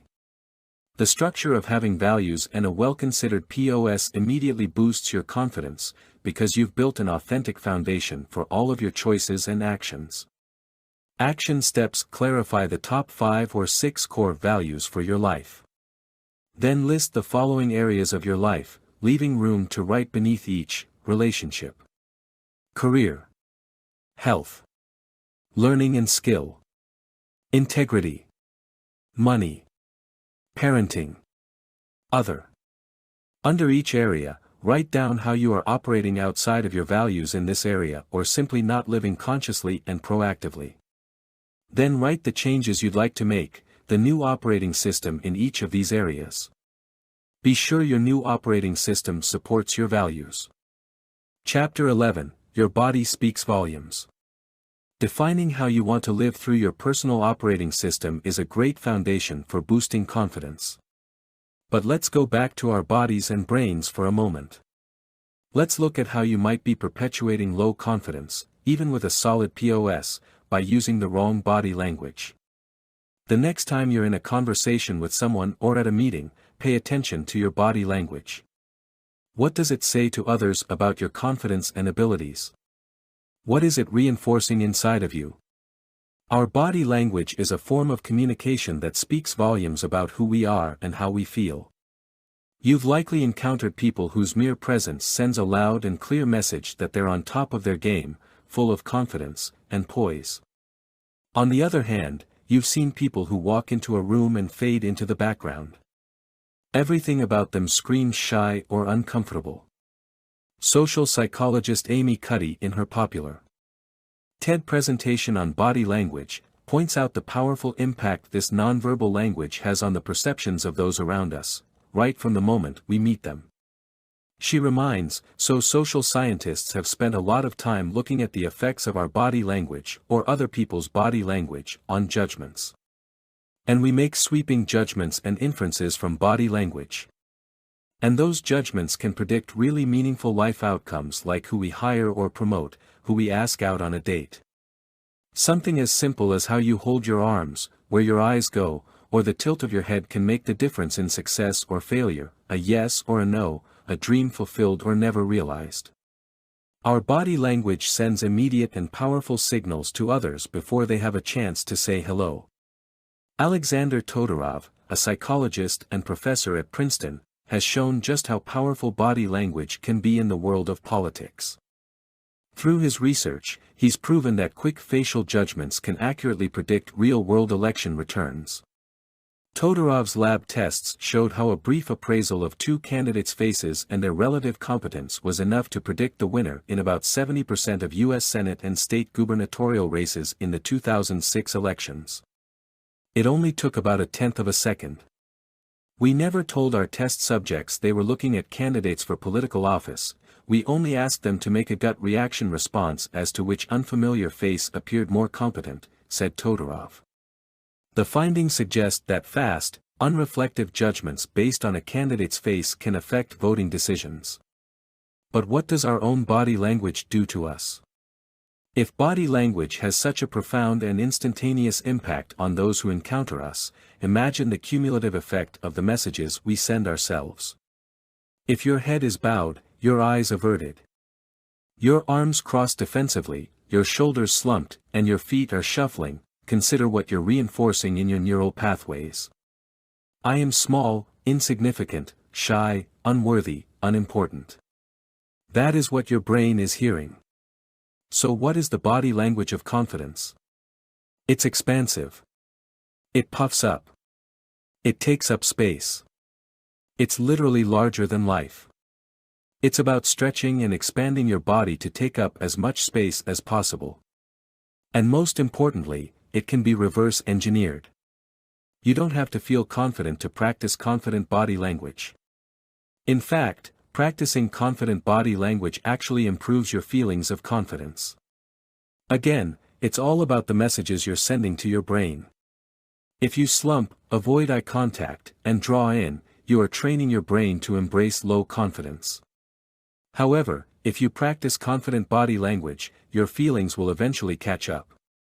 In her research on body language, Amy Cuddy found that people who practice high-power poses just for 2 minutes had a 20% increase in the dominance hormone testosterone and a 25% decrease in cortisol, the stress hormone. Those who display low-power poses had a 10% decrease in testosterone and a 15% increase in cortisol. She also found that the high-power posers were more likely to take risk than the low-power posers, and risk-taking is associated with confidence. A great way to begin using your body language to build your confidence is simply by becoming aware of your current body language. Pay attention as you enter a room, talk with someone new, or have a meeting with your boss. When you notice you're feeling uncomfortable or lacking confidence, stop and notice your body. Where are your arms and legs positioned? How are you holding your shoulders? What are you doing with your eyes? How often are you smiling? You can begin to make subtle changes as you notice what your body is telling others and reinforcing in yourself. In addition, you can practice power poses by yourself and in specific situations to boost your confidence. Here are some poses Amy Cuddy recommends you try. V for victory. Before an interview or big meeting or whenever you want a surge of confidence, hold your arms in the air in a V position with clenched fists. Tilt your chin up, smile, and puff out your chest. Hold this position for 2 or 3 minutes. The Mr. Clean. Even though crossed arms can communicate defensiveness, there are some situations to use it for power. It's the position of your shoulders that's key. If you're trying to make a point or appear decisive and strong, hold your shoulders back with your arms crossed and head held high. The loomer. If you want to close the deal, win the case, convince someone of something, and command the room with your presence, lean forward while standing with your hands spread out on the table or desk and your feet slightly apart. The kickback. If you want to take more profitable risks, feel strong in pitching an idea, and more at ease in brainstorming, put your hands behind your head, lean back, and rest your feet on the table or desk. Obviously this won't work in all settings, but just practicing it can help you feel it and tap into those feelings when you need them. The CEO. Lean back in your chair while resting one arm on the back of the chair. Open your chest and widen your shoulders. For guys, have your feet and legs slightly apart. The key is a wide open position that appears comfortable. You could also place your hands behind your head and an ankle on one knee. This is a strong position for interviewing someone, or appearing in command of the room. The Wonder Woman. This is the classic hero figure pose with hands on hips, chest out, and feet planted hip-width apart. It communicates confidence, strength, and poise. Try this power pose with your boss or anyone in authority to gain more respect and impact. The smile. Studies have shown just smiling alone is enough to boost your feelings of confidence and happiness. You don't need to feel happy or confident to practice smiling. Just smile in the mirror or when you're alone, and you're sending signals to your brain to trigger confident feelings. The sleeper. You can even practice power posing while you sleep. Amy Cuddy suggests lying on your back with your arms and legs outstretched, rather than curled up in the fetal position. You will wake up feeling bigger and more powerful. When you can't practice these poses, simply remember in general to stand tall, open up, use eye contact, shoulders back, head held high, and smile. Remember to avoid looking down. Slumping your shoulders, drawing in, crossing your arms and legs, and remaining expressionless. Just those few changes will go a long way in improving your feelings of confidence. Changing your body language takes awareness and practice. But research has proven that the changes are well worth the investment in time and energy. Your body language tells a story about you the minute you walk in the room. Be sure the protagonist of your story is seen as the confident hero, even if it's a fairy tale for a while. Eventually the tale will be true. Action steps. What kind of body language do you generally use? How are you using low power poses or expressing yourself weakly through your body language? Practice some or all of the power poses outlined in this chapter for 2 minutes every day. Look at yourself in the mirror as you practice, even if it feels silly. Then choose a pose you feel you can try in a real-world setting at work or in another environment, a party or family gathering. Pay attention to how you feel as you are posing and the reactions of those around you. Chapter 12, The Dynamic Duo of Judgment and Intuition. There was a popular news story in 2007 about a cat that lived in a nursing home and consistently jumped on a patient's bed within a couple of hours of the person's death. Dogs often alert their owners before a health crisis occurs, like a heart attack or stroke.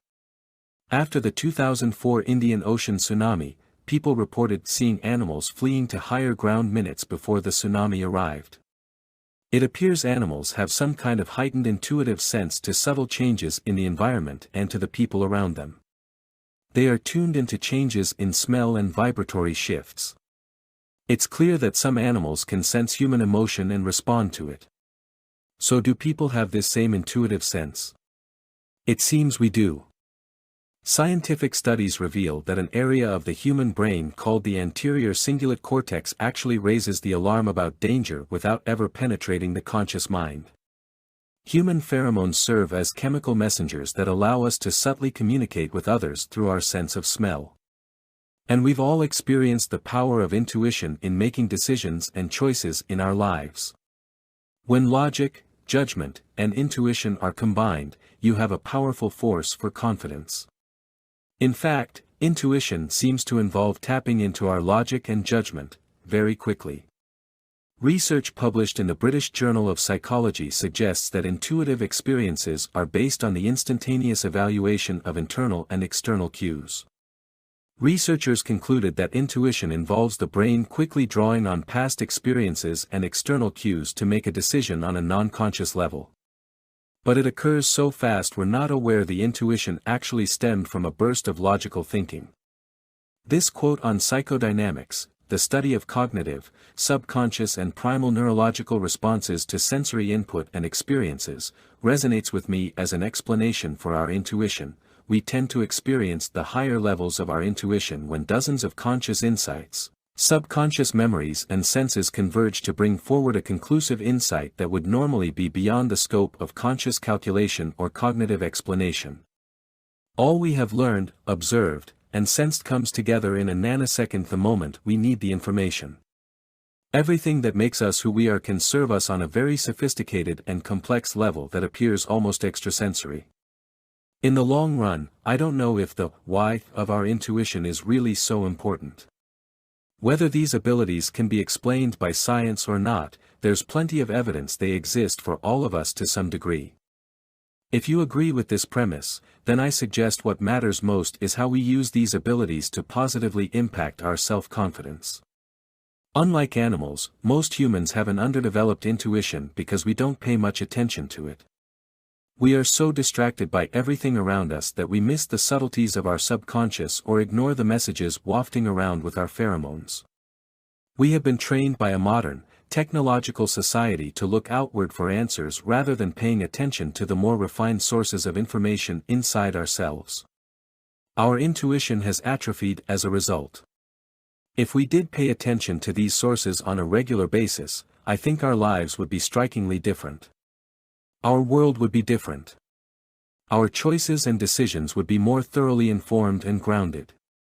We would sense and understand possible outcomes and deeper meanings. Our relationships and interactions with others would shift as we are more aware of the nuances of moods and demeanor. And we would feel more confident about our rational choices, especially when they are reinforced by intuitive urgings. If we combined intuition with logic and with our other 5 senses, we could harness the full power of our natural abilities in so many aspects of our lives. Looking back at the 2004 tsunami, it wasn't just animals that fled before the big wave struck. The native tribes of Sri Lanka also fled to higher ground before the tsunami. Having had nearly 60,000 years of contact with the natural environment, these indigenous people emulated the animals, and they nearly all survived. These are people who do not depend on technology and must rely on their instincts and subtle cues from the environment for their very survival. When you trust and act on your intuition, you increase your confidence because you are building trust in yourself and your abilities. The combination of logic, judgment, and intuition is a powerful force for making successful decisions and choices. It affords a profound sense of security that no relationship, job, or amount of money will ever give you. There are many ways to tune into your intuition and apply its guidance and wisdom in your life.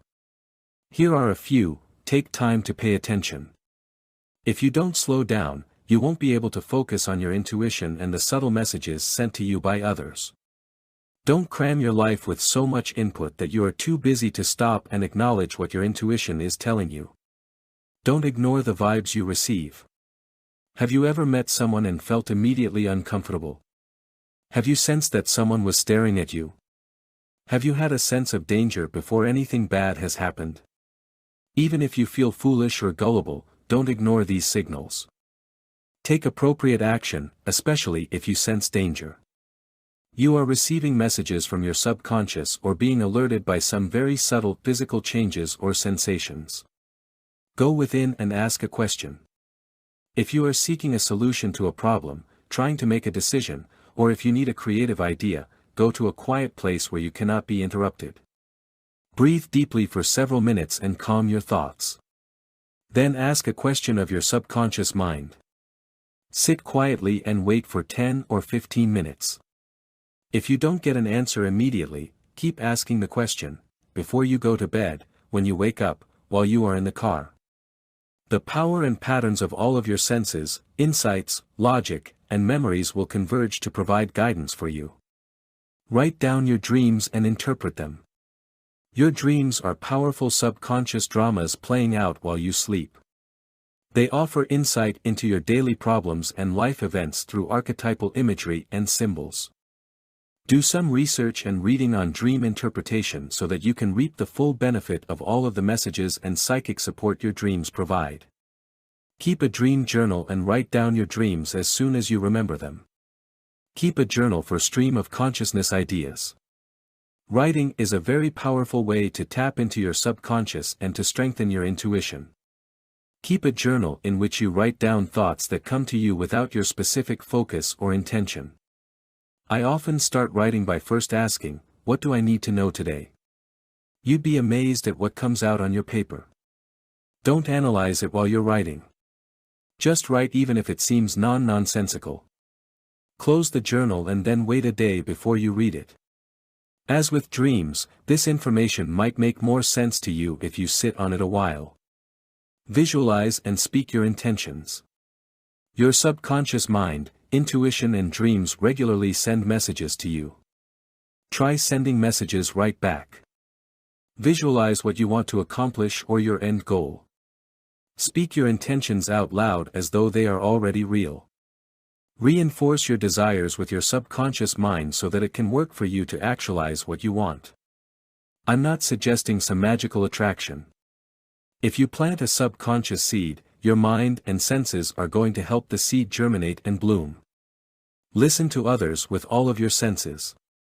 Be fully engaged when you are listening to someone.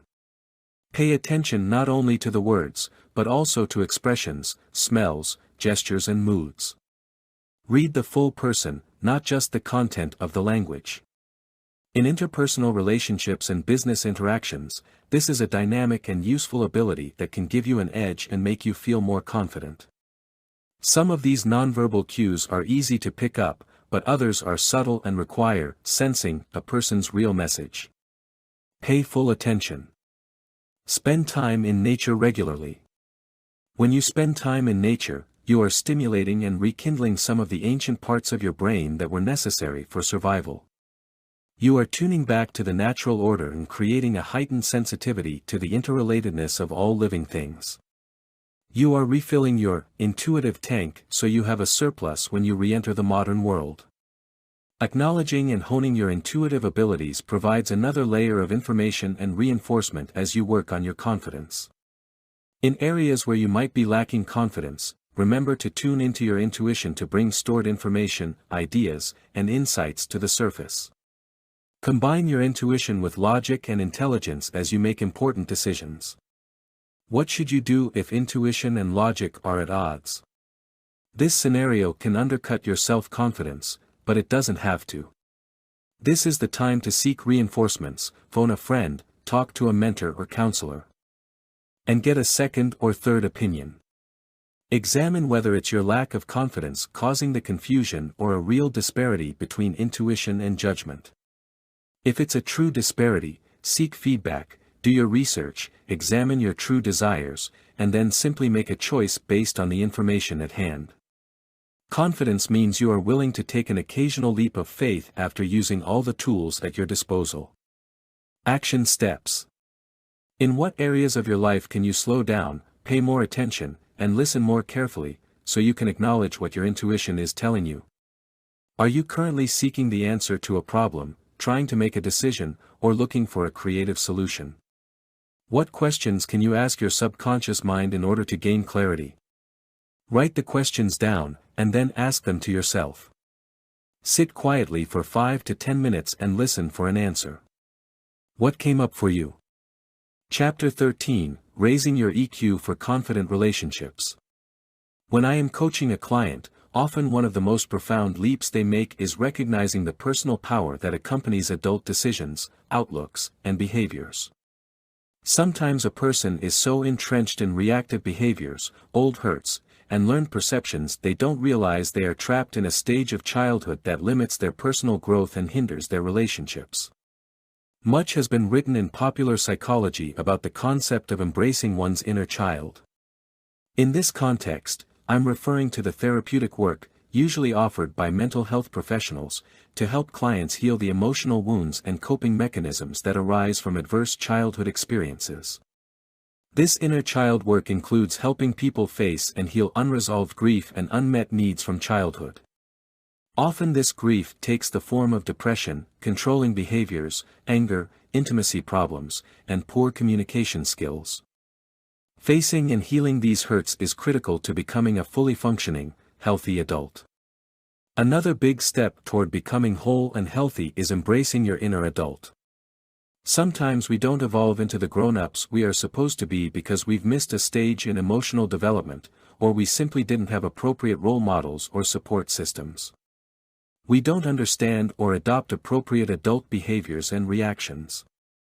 Consistent relationship difficulties are often a clue that one's inner adult is begging to be released. These relationship difficulties can include intimate relationships, as well as relationships with friends, coworkers, and family members. If a running theme of complaints has developed over the years about your behaviors, reactions, or decisions with people close to you, then you need to look at yourself realistically and begin to make some changes. In fact, everyone needs to take the pulse of their inner adult now and then to make sure he or she is alive and well.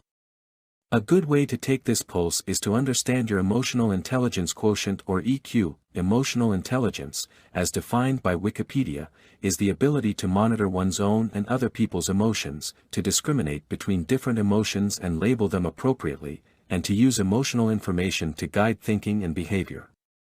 The concept has been around for a while, but was made popular in Daniel Goleman's best-selling book, Emotional Intelligence: Why It Can Matter More Than IQ.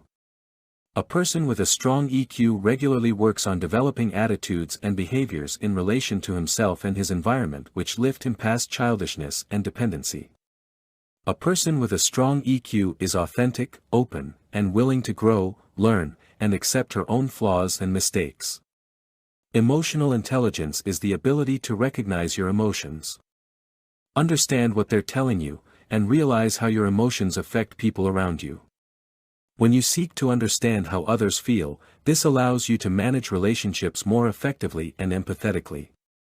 According to Daniel Goleman's book, there are 5 major components of emotional intelligence skills. Self-awareness.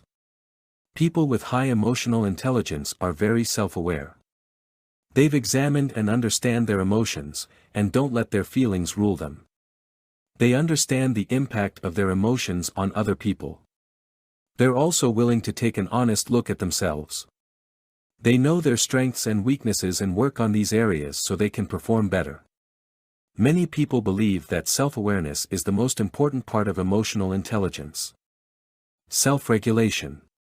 This is the ability to control emotions and impulses. People who self-regulate typically don't allow themselves to become too angry or jealous, and they don't make impulsive, careless decisions. They think before they act. Characteristics of self-regulation are thoughtfulness, comfort with change, integrity, and the ability to say no. Motivation. People with a high degree of emotional intelligence are usually motivated. They're willing to defer immediate results for long-term success. They're highly productive, love a challenge, and are very effective in whatever they do. Empathy. This is perhaps the second most important element of emotional intelligence. Empathy is the ability to identify with and understand the wants, needs, and viewpoints of those around you. People with empathy are good at recognizing the feelings of others, even when those feelings may not be obvious.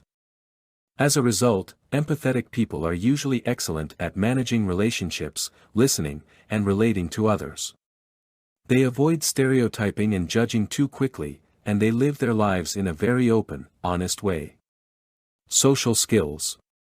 It's usually easy to talk to and like people with good social skills, another sign of high emotional intelligence. Those with strong social skills are typically team players. Rather than focus on their own success first, they help others develop and shine. They can manage disputes, are excellent communicators, and are masters at building and maintaining relationships. The good news is that emotional intelligence can be taught and developed. Many books and tests are available to help you determine your current EQ and identify where you may need to do some work.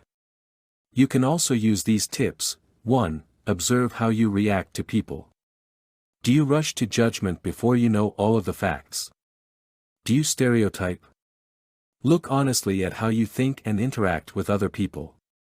Try to put yourself in their place, and be more open and accepting of their perspectives and needs. 2. Look at your work environment. Do you seek attention for your accomplishments? Humility can be a wonderful quality, and it doesn't mean that you're shy or lack self-confidence.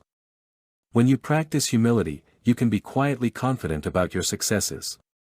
Give others a chance to shine, put the focus on them, and don't worry too much about getting praise for yourself. 3. Do a self-evaluation. What are your weaknesses? Are you willing to accept that you're not perfect and that you could work on some areas to make yourself a better person? Have the courage to look at yourself honestly and make changes as a result of what you see. 4. Examine how you react to stressful situations. Do you become upset every time there's a delay or something doesn't happen the way you want? Do you blame others or become angry at them, even when it's not their fault? The ability to stay calm and in control in difficult situations is highly valued, in the business world and outside it. Keep your emotions under control when things go wrong. 5. Take responsibility for your actions. Have you recently hurt someone's feelings or offended someone? If so, apologize directly, don't ignore what you did or avoid the person. People are usually more willing to forgive and forget if you make an honest attempt to make things right. 6. Examine how your actions will affect others, before you take those actions. If your decision will impact others, put yourself in their place. How will they feel if you do this? Would you want that experience? If you must take the action, how can you help others deal with the effects? As you develop your emotional intelligence, you will see how your self-confidence improves. You will naturally attract other people to you, and you will feel more empowered and in control of your reactions and emotions. The skills may not be natural at first, but continue to notice how you might be acting in ways that don't reflect a high EQ. Awareness is the first step toward change. Action steps. Review the 6 tips in this chapter, and answer the questions in writing listed in each tip. Consider specific actions you can take to improve your emotional intelligence. If you would like to find out more about your emotional intelligence quotient, you can take a free emotional intelligence test online. There are a variety of free tests available if you Google Free Emotional Intelligence Test. Chapter 14, The Financial Cost of Low Confidence. There is little doubt that low self-confidence can hinder your financial success. In fact, believing in yourself and your ability to be successful may be more important than other seemingly more influential factors such as family wealth, education, and demographics. If you were born into a well-educated, affluent family, you do have a financial advantage. But when you add the element of self-confidence in the mix, your ability to become financially successful increases dramatically. There are certainly significant advantages for children growing up with parents who are well-educated and work in professional occupations, but these advantages are especially profound when children are self-confident, says Dr. Timothy Judge in the Journal of Applied Psychology. However, lacking the silver spoon factor doesn't destine you to low confidence or prevent you from being financially successful. Confidence is such a decisive factor that people who come from blue-collar families and have confidence earn approximately $7,000 more a year than those from the same social class who lack confidence. Likewise, people from the professional classes who have confidence earn approximately $28,000 more than people without confidence. In light of popular beliefs that kids from middle and upper-class families have it made, it is surprising to see what little positive impact socioeconomic status has in the absence of self-esteem, says Dr. Judge. Research reveals that people with a positive attitude who believe in themselves and their ability to succeed have more ambitious goals, leading to higher incomes. Even when they encounter adversity, they're not as likely to internalize it or allow it to impact their success. However, people with low self-confidence often engage in subconscious behaviors that undermine their success, making them less likely to ask for or get promotions, raises and even jobs. And unfortunately, bosses, clients, and customers make assumptions about people who exhibit behaviors of low confidence. Those with low confidence are less likely to speak up in meetings or to take on challenging tasks, which can lead superiors to believe they are ineffective, lazy, or lacking intelligence. The bottom line is this: having self-confidence pays. Whether you're a lawyer or a bricklayer, if you have confidence, you're much more likely to make a better income than those with low confidence. Knowing this fact might initially make you feel worse about your financial future, but remember, you are reading this book to work on your confidence. For every incremental amount you improve your self-confidence, you're overcoming obstacles to your financial success. You're empowering yourself to feel good about your abilities, to take risks, to ask for the job or the raise, to speak up in meetings. Just one confident action could win you the account, give you a salary jump, or snare that small business loan. An accumulation of these actions will make a profound impact on your financial future. Of course, self-confidence further affords the motivation to manage your money effectively, to make wise financial decisions, to go after additional training or education, and to set realistic yet challenging financial goals. There are some practical techniques for dealing with confidence barriers to your financial success which you can implement on a daily basis before work, before you ask for a raise or try to close a deal, or simply when you are feeling low confidence. Exercise. The effects of exercise on your confidence are so overwhelming it can't be understated. During exercise, your body releases endorphins that give you a boost of energy and positive feelings. Simply the accomplishment of completing an exercise routine will give you a boost of confidence you can carry with you throughout the day. Appearance. I've mentioned this in previous chapters and want to re-emphasize the dramatic effect your appearance and your feelings about your appearance can have on your confidence level. Especially if you work around other people, take the steps to assess and improve your appearance in realistic ways. Update your wardrobe, take care of your teeth and hair, and maintain a healthy weight. Whether or not we like it, others judge us and our abilities by our appearance. When your appearance is in sync with how you want people to view you, confidence will follow. Body language. Remember, people with powerful body language feel more confident. Even if you fake the power poses mentioned previously, they will trick your brain into having confident feelings. Timid body language tends to limit feelings of confidence. Practice. Whenever you see the opportunity to increase your financial success, take action. You won't get the raise unless you ask for it. You won't snag the better position unless you negotiate. The worst that could happen is getting a no. A no doesn't mean you aren't worth it, you aren't good enough, or they don't like you. A no is an invitation to try again more creatively, or its reflection of a legitimate reason for not this time. Define. Define what financial success means to you. You may have a salary number in mind, or it may be a lifestyle you desire that requires a certain level of income. Define what that is and write it down. Then think of everything you need to do to reach that salary or income level. Consider every possible practical action required to move you closer to that level in the next year. Keep that income posted where you can see it every day to motivate you toward action. As you continue to work on your confidence, it's likely you will see a direct correlation between your increased confidence and your level of income. Let that knowledge inspire and motivate you to continue to take small manageable actions to push past your comfort zone and challenge yourself for greater financial success. Action steps.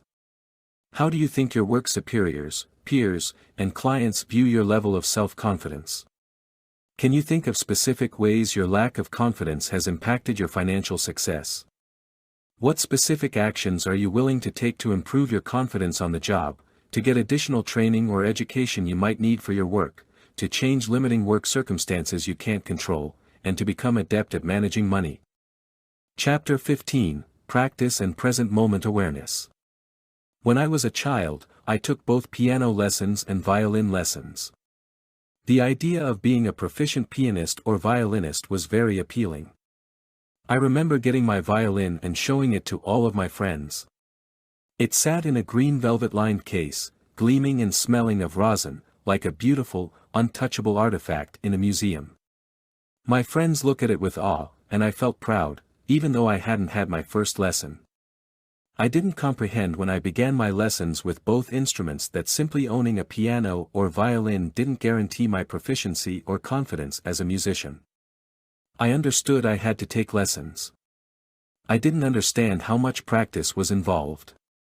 Practice felt like work, like the drudgery you had to endure in order to arrive at Carnegie Hall one day. As Malcolm Gladwell reminds in the book Outliers, The Story of Success, it takes 10,000 hours of practice to become a world-class expert at something. It certainly takes thousands of hours over time simply to become proficient. Practice is not only an essential ingredient in proficiency. It is the bricks and mortar of self-confidence. If you want to write, you practice writing. If you want to be an artist, you practice your art. If you want to be a lawyer, you practice law. If you want to serve, you practice serving. If you want to feel confident about any ability, practice, effort, and experience are essential. You must be willing to endure both the discomfort of being a beginner at something, as well as the discipline required of practice. More importantly, you must learn to lean into practice.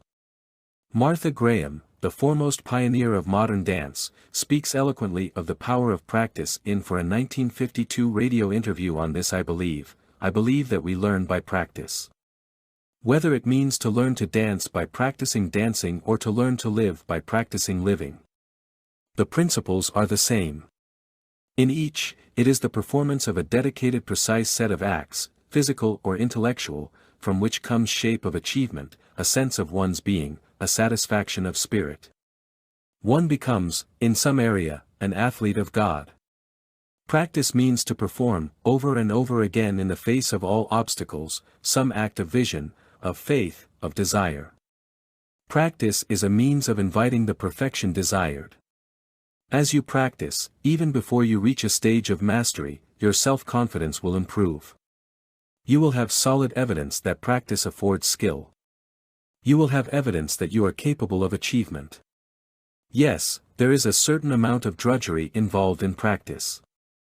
But if you are intently focused on it, practice can be deeply satisfying. When I was taking piano and violin lessons, my sister Jessie was taking piano and cello lessons. We both took our lessons for a few years. And then we both quit after driving our mother crazy by constantly whining about practice. As a result, I never felt confident about my musical abilities. Jessie, however, has taken up cello again as an adult. She quit when she was 12 and started again at age 50. She practices every day and finds great joy in it. Here is what she wrote to me about practice. I've come to understand that my real passion is practice and the experience of flow that comes as its result. By practice I mean any discipline which allows a person to cultivate themselves over a long period of time. I don't think school as I experienced it taught me how to learn. I don't remember having teachers whom I truly respected or ever feeling that I had waded into endless depths with immense joy. In my 20s I discovered the Japanese martial art of Aikido. Over 20 years of practice, in some years 5 times a week, I believe I have bowed to a partner or a teacher almost 100,000 times. These are full bows, all the way to the floor simply to begin practice or to thank another for trusting their body to me. I love the unstinting generosity of spirit that practice demands. I love the repetition accompanied by the demand that one deepen, deepen, deepen.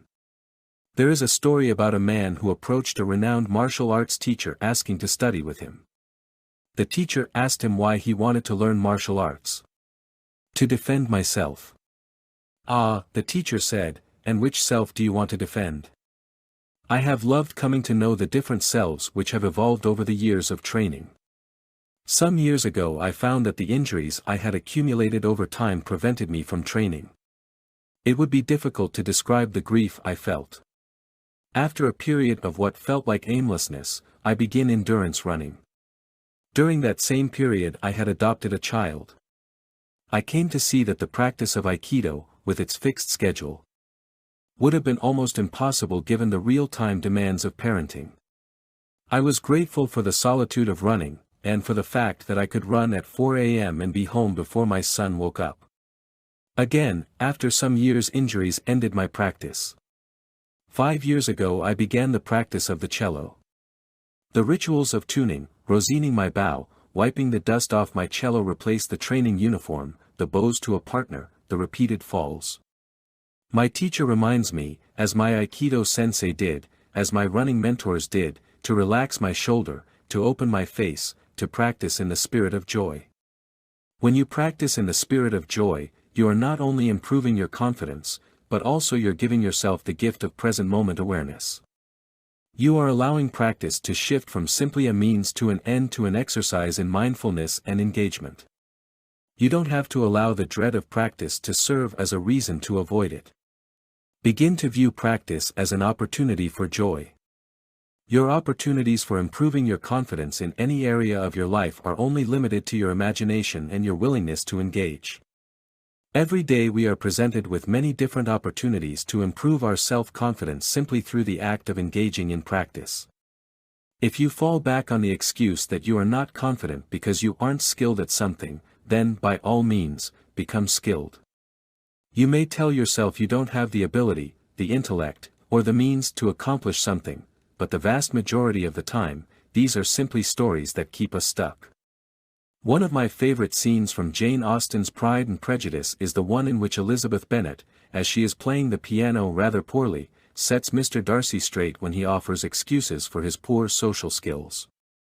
"I certainly have not the talent which some people possess," said Darcy, "of conversing easily with those I have never seen before. I cannot catch their tone of conversation, or appear interested in their concerns, as I often see done. My fingers," said Elizabeth, "do not move over this instrument in the masterly manner which I see so many women's do. They have not the same force or rapidity, and do not produce the same expression. But then I have always supposed it to be my own fault, because I would not take the trouble of practicing. It is not that I do not believe my fingers as capable as any other woman's of superior execution." Austen, p. 132. Ms. Bennet may not feel confident in her musical skills, but she does have the confidence and self-awareness to know she isn't lacking the ability, only the discipline. If you find yourself lacking confidence in a particular area of your life, perhaps it has less to do with your general abilities and more to do with an unwillingness to put in the time and effort necessary to become proficient. If your lack of self-confidence has undermined your motivation to expend time and effort, remember that motivation and confidence increase with every effort you make toward practice. You don't need motivation or confidence to begin. Start small. Invest just a little time every day, but remain consistent. As you feel your motivation and engagement increase, begin to add more practice time. Whatever it is you want to achieve, just start doing that thing. Do it over and over until you get better and better. Before too long, you will see how practice leads to a joyful confidence not only in your achievement, but also in your day-to-day efforts toward mastery. Action steps. Are any of your confidence challenges related to a pursuit or activity in which you lack proficiency or skill? Are you willing to take the time to become more skilled and proficient? What kind of commitment are you willing to make to yourself in order to practice or work on one or more of these pursuits? Chapter 16, Confident Decision-Making and Problem-Solving. As you work on rebuilding your confidence, there's no better place to hone your skills than learning to make decisions and solving the inevitable problems life throws your way. When you lack confidence, you feel paralyzed. You don't trust yourself or believe you have what it takes to make the right choices or to handle difficulties properly. Every decision or problem is excruciating because you aren't assured you have the judgment, knowledge, or discernment to take action. So you simply do nothing and allow events to play out on their own, often with disappointing or even harmful consequences. It's critically important to your confidence work that you learn to act in spite of your fears and doubts, rather than remaining stuck in inertia. As Teddy Roosevelt once said, in any moment of decision, the best thing you can do is the right thing. The next best thing is the wrong thing, and the worst thing you can do is nothing. Why is doing nothing the worst thing you can do? Because inaction not only allows problems and decisions to remain unaddressed, but also it further deflates your confidence and makes you feel powerless. By practicing the skills of making decisions and solving problems in small and manageable situations, you can begin to feel comfortable with the process. There are two parts to improving your confidence by working on decision-making and problem-solving. First, there are the emotional aspects, overcoming or managing the fearful and uncomfortable feelings that arise when you are faced with a decision or problem. Secondly, there's the logical and intellectual process you must follow when preparing to act on a decision or problem. Learning the latter will help you with the former. As you rely on your logic, judgment, and time-tested processes for evaluating problems and choices, you'll feel more secure that you're taking correct action with whatever situation arises in your life. With practice, you'll become increasingly adept at dealing with problems and decisions, and even when situations don't turn out as you might hope, you'll feel confident you did your best, and that you have the courage to take action in the future. Here are some steps to take before you make any large or small decisions. 1. Define your values and personal operating system before you are faced with decisions. This should be the foundation and reference point for every decision you make. In your deepest dreams, how do you envision your life in all areas: career, relationships, finances, lifestyle, etc.? What core values does your vision reflect or support? Be sure you write down your personal operating system and the values that define it, and refine these over time as necessary. Then when a big decision comes along, you can use these as a guide. Look at the various outcomes of each side of the decision. Does one outcome move you closer to your vision? If you deviate too far from your vision, you'll eventually experience pain and regret. Evaluate your choices based on your vision. Which one is in closest alignment with it? 2. Evaluate the pros and cons. Consider the possible positive and negative outcomes of your decision. Write down a list of pros and cons for each possible alternative. Then prioritize these points with the most important considerations at the top of the list. What are the possible implications of the cons? Do they outweigh the pros? Can you live with the potential negative fallout or consequences? What could you do to mitigate the fallout? If you have a big decision that involves many smaller decisions, follow this pros and cons process for each of these decisions. 3. Seek guidance and feedback. Carefully select 2 or 3 trusted friends or advisors whose opinion and judgment you value. Tell them about your personal operating system, show them your list of pros and cons, and ask for their input about your decision. Someone who is distanced from the turmoil of the decision and has a different perspective can help you see things in a clearer light. A personal coach or counselor also can help you gain clarity around your decision by asking you pointed questions related to your motivations, feelings, and desires. The point here is not to rely totally on the advice of others, but to use it in the mix of the decision-making process. 4. Take time for reflection. Allow yourself a few days to sit on the information you have gathered and the ideas that have come up. Visualize yourself in each possible outcome of the decision, thinking about the possible positive and negative implications of each. What feels like the best decision? What does your intuition tell you when you visualize all possible outcomes? 5. Set a reasonable and public deadline. After you've gone through this decision-making process, you must take action. Set a reasonable deadline for yourself and announce it publicly. Even if you aren't completely certain, make a decision. It is rare when you feel 100% sure about any decision, so expect ambiguous feelings. Once you have done the work, honored your vision, examined the pros and cons, and sought guidance, make your choice, take the leap and don't look back. There are millions of paths we can take in a lifetime, all leading to different opportunities and potential consequences. You won't have a guarantee, but you don't need one. Uncertainty is part of the adventure of life. Problem solving. Problem solving is very similar to decision making but is usually more complex. When you encounter a problem in life or work, often there are other people involved and many possible scenarios to consider. The most important first step in problem solving is temporarily stepping out of the emotions involved, whether it's fear, anger, disappointment, or frustration, and approaching the problem analytically. You can always revisit the emotions, but allow yourself a break from them so you have a clear head. Here is a very simple 5-step process when you are faced with a problem. 1. Define the problem. This seems intuitive, but in the cloud of our emotions, we want to be sure we know what we're dealing with. Identify the problem as specifically as possible, evaluating the present situation and determining how it differs from the desired outcome or state. 2. Analyze the problem. Analyzing involves learning as much as you can about the problem.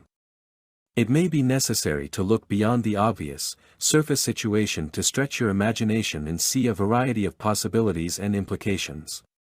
You don't want a knee-jerk reaction before you really understand what you're dealing with. 3. Develop possible solutions. Identify a wide range of possible solutions through brainstorming with others, thinking about ways you've dealt with similar problems, and even researching how others have dealt with this problem. 4. Evaluate each solution. Weigh the pros and cons of each solution as outlined with decision making. Think through each solution and consider what is most realistic, provides the best outcome, and has the least negative consequences. Consider both immediate and long-term results. 5. Make a choice for a solution. Based on what you have learned about the problem and possible solutions, take action right away. Address problems as quickly as possible so you don't have the energy drain of it hanging over your head. Fear, doubt, and discomfort are inevitable when faced with problems and decisions, even for the most self-confident people. Uncertainty and life difficulties create angst for all of us. You can mitigate these feelings when you have a plan of action and a sound process. Confidence develops when you learn to follow a process in spite of your feelings and take decisive action once you complete the process. The more you do it, the easier it will become and the better you will feel about yourself and your abilities. Action steps. What are the decisions or problems you are facing right now? Write them down in order of most concerning to least concerning. Begin taking action on each of these decisions and problems by following the steps outlined in this chapter. Once you complete the process for each decision or problem, set a date for taking action and mark it on your calendar. For accountability, tell someone you trust about your plans and your action date. Chapter 17, The Power of Personal Responsibility. Ultimately, your self-confidence is in your own hands. You may have a variety of reasons for having low confidence, many of which have been painful and chronic. You have many unpleasant feelings around low self-confidence, feelings that make you want to retreat and continue to avoid the things that make you feel incapable, unsure, or incompetent. Sometimes it seems so much easier just to accept low confidence and operate within the confines of what feels non-threatening and comfortable. It's easier to barricade ourselves with excuses, blame, guilt, and fear. However, we are no longer children, and we can't continue to hide behind the barricade if we want to succeed in the adult world. We must take personal responsibility for our own happiness, which means addressing the causes for our confidence problems and practicing the skills we've learned to rebuild our confidence. Here's what one of my readers on my blog, Live Bold and Bloom, once wrote me in response to a post on my most life-altering beliefs. A big one that I would like to add is taking personal responsibility. For years I thought I understood this but really didn't. I didn't want to admit it, but I did a lot of blaming. At a very low point in my life when I felt that nothing I did was working, I used to be a control freak too, I felt like I gave up. In hindsight, I realized that I didn't give up. I just decided to accept everything and everyone the way they were. I let my feelings be known and accepted whatever came next. Now I take full responsibility for my actions and my circumstances. When things aren't the way I would like them to be, I look at how I got myself into the situation and how I can get myself out. I apologize more. I feel more open and compassionate of others. Things are easier, and I'm a lot happier. This reader's attitude reflects a huge leap in her emotional maturity and self-confidence. She no longer blames, goes belly up, or accepts whatever life throws at her. She has empowered herself. The essence of self-empowerment is personal responsibility, taking full and complete control and accountability for your own life and circumstances. This is both liberating and scary. It's liberating because taking full responsibility for your life means you make your own choices and decisions, live according to your own personal operating system and values, are free from the anxiety of living up to the expectations of others. Experience the joy of being authentically yourself. But it's frightening because you can no longer blame others for your failures and disappointments. No, you must step up to your potential, can't cling to childish, dependent security from others, have to let go of the bold you, even if that person was holding you back. However, as you empower yourself through personal responsibility, those fears begin to dissipate. You find your confidence soars, things are easier, and life is more enjoyable because you are creating it on your own terms rather than reacting to your fears or outside circumstances. Relinquishing responsibility for your self-confidence issues means you are giving away your power through fear and blaming. You are allowing the winds of fate to rule you and resigning yourself to a compromised life. The more you do this, the more your self-esteem suffers. It's hard to respect yourself when you allow your lack of confidence to hold you back from your potential. So how can you step up to your personal responsibility and empower yourself with confidence? First, examine yourself and take a hard look at your life to see where you might be giving away your power. How are you letting other people define or control you or your behavior? Who are you blaming for your confidence problems? What are you avoiding, and what excuses are you giving yourself and others? Next, kill the victim mentality. Self-empowered people don't see themselves as victims. They view themselves as creators, catalysts, and thrivers. You may not even recognize you embrace a victim mentality. It could be deeply entrenched in your psyche from being victimized in the past. Sometimes it even feels good to be a victim because it brings sympathy and attention, but that's all you get from it. Sympathy and attention aren't enough for a confident, happy life. Part of being a victim involves perpetuating a story about yourself that you repeat to explain why you are lacking confidence and why you behave the way you do. All of us have these stories, and they are based in some truth. You had a bad childhood. You lost your job. Your spouse left you. Your business failed. Everyone has suffered, and some have had truly debilitating life events. However, if you use these situations as the constant backdrop for your life, you will never escape being the leading character of a sad drama. The more you reinforce your story, the more entrenched you become in it. Embracing personal responsibility for your life doesn't happen overnight. You have to practice. You need to do the things self-empowered people do until you gain mastery and confidence. Begin by actively shifting your thoughts away from victim language and toward success language. Try to catch yourself in thoughts of blame, shame, guilt, or self-pity. Then replace those thoughts with words of confidence, gratitude, self-love, and acceptance. Support your new thinking with real action.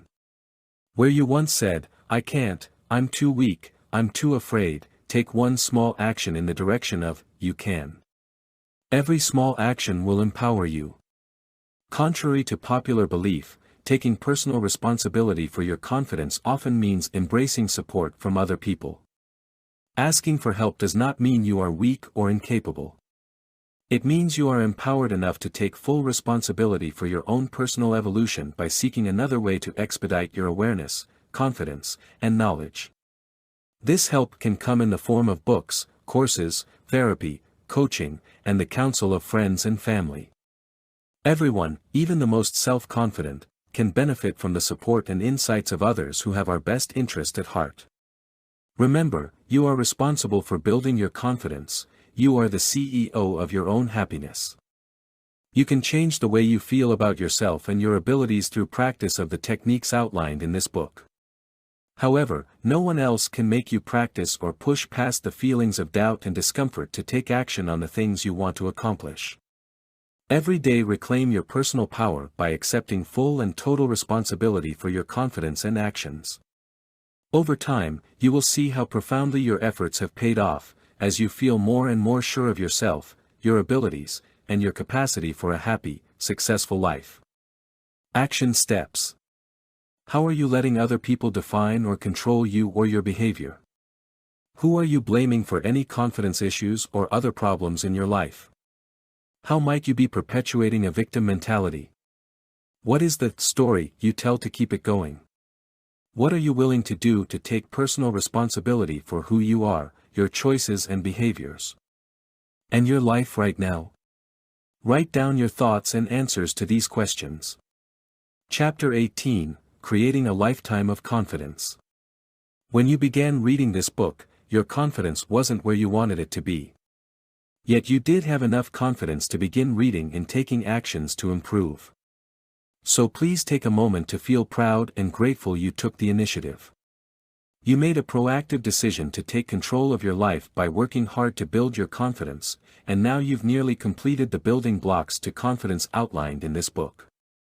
I hope today, after completing this book, you're feeling a big improvement in your confidence level. If you've been practicing the action steps and ideas outlined in this book, take a moment to reflect on how much your confidence improved over the last few weeks. Just a few shifts and behavior changes can trigger seismic improvements in your life. But your goal isn't to stop here, it's to have a lifetime of self-confidence. Your goal is to see yourself differently, to have new ways of thinking and behaving, and to love and embrace yourself for the unique, amazing person you are all the time, or at least most of the time. If you've spent years struggling with low self-confidence, then it will take time and daily practice until confidence feels natural for you. As I've mentioned several times, you have to retrain your brain to really believe what you're teaching it. If you remember nothing else from this book, please remember that confidence can be learned, just like any other skill. However, unlike most other skills, becoming proficient at self-confidence will improve every other part of your life. When you believe in yourself, like yourself, and have a healthy, accepting attitude about your flaws and past failures, everything in your life improves tenfold. Your energy is no longer drained by worrying about how you appear to others or how bad you feel about yourself. Isn't that what you want from now on, for the rest of your life? So how do you achieve a lifetime of self-confidence? In the closing chapter, I'll discuss some specific next steps you can take. Before we get to those, I want to be sure you understand one thing that will be required of you as you move past this book. You need to make a solid commitment to yourself to work on your confidence every single day. It needs to become a habit, like brushing your teeth or putting on your shoes. Without this commitment, you won't do the work, plain and simple. Without the work, you'll go back to your confidence set point, the place you started when you began this book. I've presented plenty of tools, ideas, and actions to work with. You have access to these tools forever, but you can't close the book and just walk away. I am asking you to commit to 10 to 15 minutes a day, preferably first thing in the morning, during which you do something to solidify and reinforce your confidence. This could include going over the previous chapters and action steps, speaking affirmations out loud, writing a gratitude list, or some combination of these. Begin your day with a confidence booster shot. Make your self-confidence work a top daily priority until it feels completely natural for you, which could take several more months. Even after that, go back to the work every time you feel your confidence slipping. There's no magic bullet here. Confidence takes practice. So please, commit to the practice. Action steps. Where do you still need to work on your confidence? What daily actions will you take to reinforce your confidence based on the ideas you've learned in this book? Go back and review the chapters if you need ideas. Write down specific actions you will take every day, how long you will spend on the actions, and the time of day you will work on them. Put them on your calendar, or create a reminder on your phone or computer. Create a commitment to yourself in writing that you'll follow through on these actions. Sign the commitment, show it to your family and friends, and post it where you can see it daily. Conclusion and next steps. So here you are, at the end of building confidence. Simply by reading this book, you've revealed a deep longing to become the person you want to be, the person you were meant to be. I hope you acknowledge the amazing step you have taken. Very few people take control of their lives this way and take personal responsibility for making real change. Low confidence isn't your fate or your life sentence. You not only have every right to embrace self-confidence, but you must embrace it to claim the full enjoyment of your experience on this earth. Now you have the tools to work with and the knowledge to empower you. Now you see yourself more clearly, what's been holding you back and how to move forward. Days or weeks after you finish this book, it will be easy to slip back into old routines and old ways of thinking. Your automatic responses to life's difficulties or fearful situations will try to creep back in. You've spent years building these responses but just a short time trying to undo them. You'll need to maintain your commitment to practicing the new skills you have learned and the new ways of thinking you've adopted. Continue with small confidence-building goals until your confidence is at a level to tackle more challenging goals. Over time, the self-confidence mindset will be your new fallback position. You will see that life ebbs and flows, with good times and disappointments, but your confidence remains steady. I would like to leave you with a few reminders and next steps as you continue on your journey towards self-confidence. Remember, rarely are your beliefs about yourself the truth, the whole truth, or nothing but the truth. Challenge your negative beliefs with evidence to the contrary and substitute old beliefs with new, positive thoughts. Recognize that you are not alone. Everyone has suffered or still suffers from self-confidence issues. Self-confident people are those who have taken enough actions in spite of fear so that fear no longer has a hold on them. Play to your strengths. Acknowledge them and be grateful for them. Work on your weaknesses, but view them as small children who need your love and understanding, not shaming. Everyone has areas of strength and weakness. Some people just tend to focus on one or the other. Acknowledge the role that past events or wounds have played in your current life experience. But don't dwell there. Do the work required to heal from trauma, but keep focused on the reality of right now, as well as the goals you want to achieve. If depression or anxiety prevent you from taking action, make getting better your first priority. Go to the doctor and/or a counselor. Don't put this off. You can't grow into a self-confident person if you are constantly feeling depressed. If you suffer from approval addiction, go back over Chapter 7 on people-pleasing, and keep working to detach from the need to please. When you approve of yourself, others, who matter, will be naturally drawn to you. Keep your personal operating system and core values in a place where you can see them regularly. If you stay true to these in your decisions and actions, you can't go wrong. Make practical use of these every day. Exercise always makes you feel better about yourself. So does eating healthy, socializing, spending time in nature, connecting with your spirituality, and being creative. When you are feeling bad, do one of these things. Stay out of your head as much as possible. If you are prone to negative thinking, practice the rubber band trick and reframe your thoughts. Then go do something. Action is creative and moves you forward. If you want to feel confident about a skill, practice, practice, practice. Nothing helps confidence like mastery and accomplishment. Revisit the strategies in this book every day, until its self-confidence feels natural for you. Keep notes or a journal about your goals, actions, and accomplishments toward confidence. Remind yourself of what you have accomplished and what you want to work on. Keep this book as a lifetime tool to help you stay on the self-confidence track. Finally, remind yourself of how many days you have left if you live to age 90. Go on, add them up. It is a finite number, and one day you will reach the last number. How many of those precious days do you want to give away to self-doubt, anxiety, and fear? How long will you hold yourself back? Every day, Mentally place your fears and doubts in a box and put them up on a shelf. Then create each and every day exactly the way you want it, without the presence of fear and doubt. One day you'll revisit this box and discover it's empty. Your doubts and fears have disappeared because you were too busy living a confident life. Thank you so much for joining me on this confidence-building journey. You have something vital and beautiful to offer the world, your community, your friends and family. It was my pleasure to support you on this path and help you embrace the amazing, confident person you are.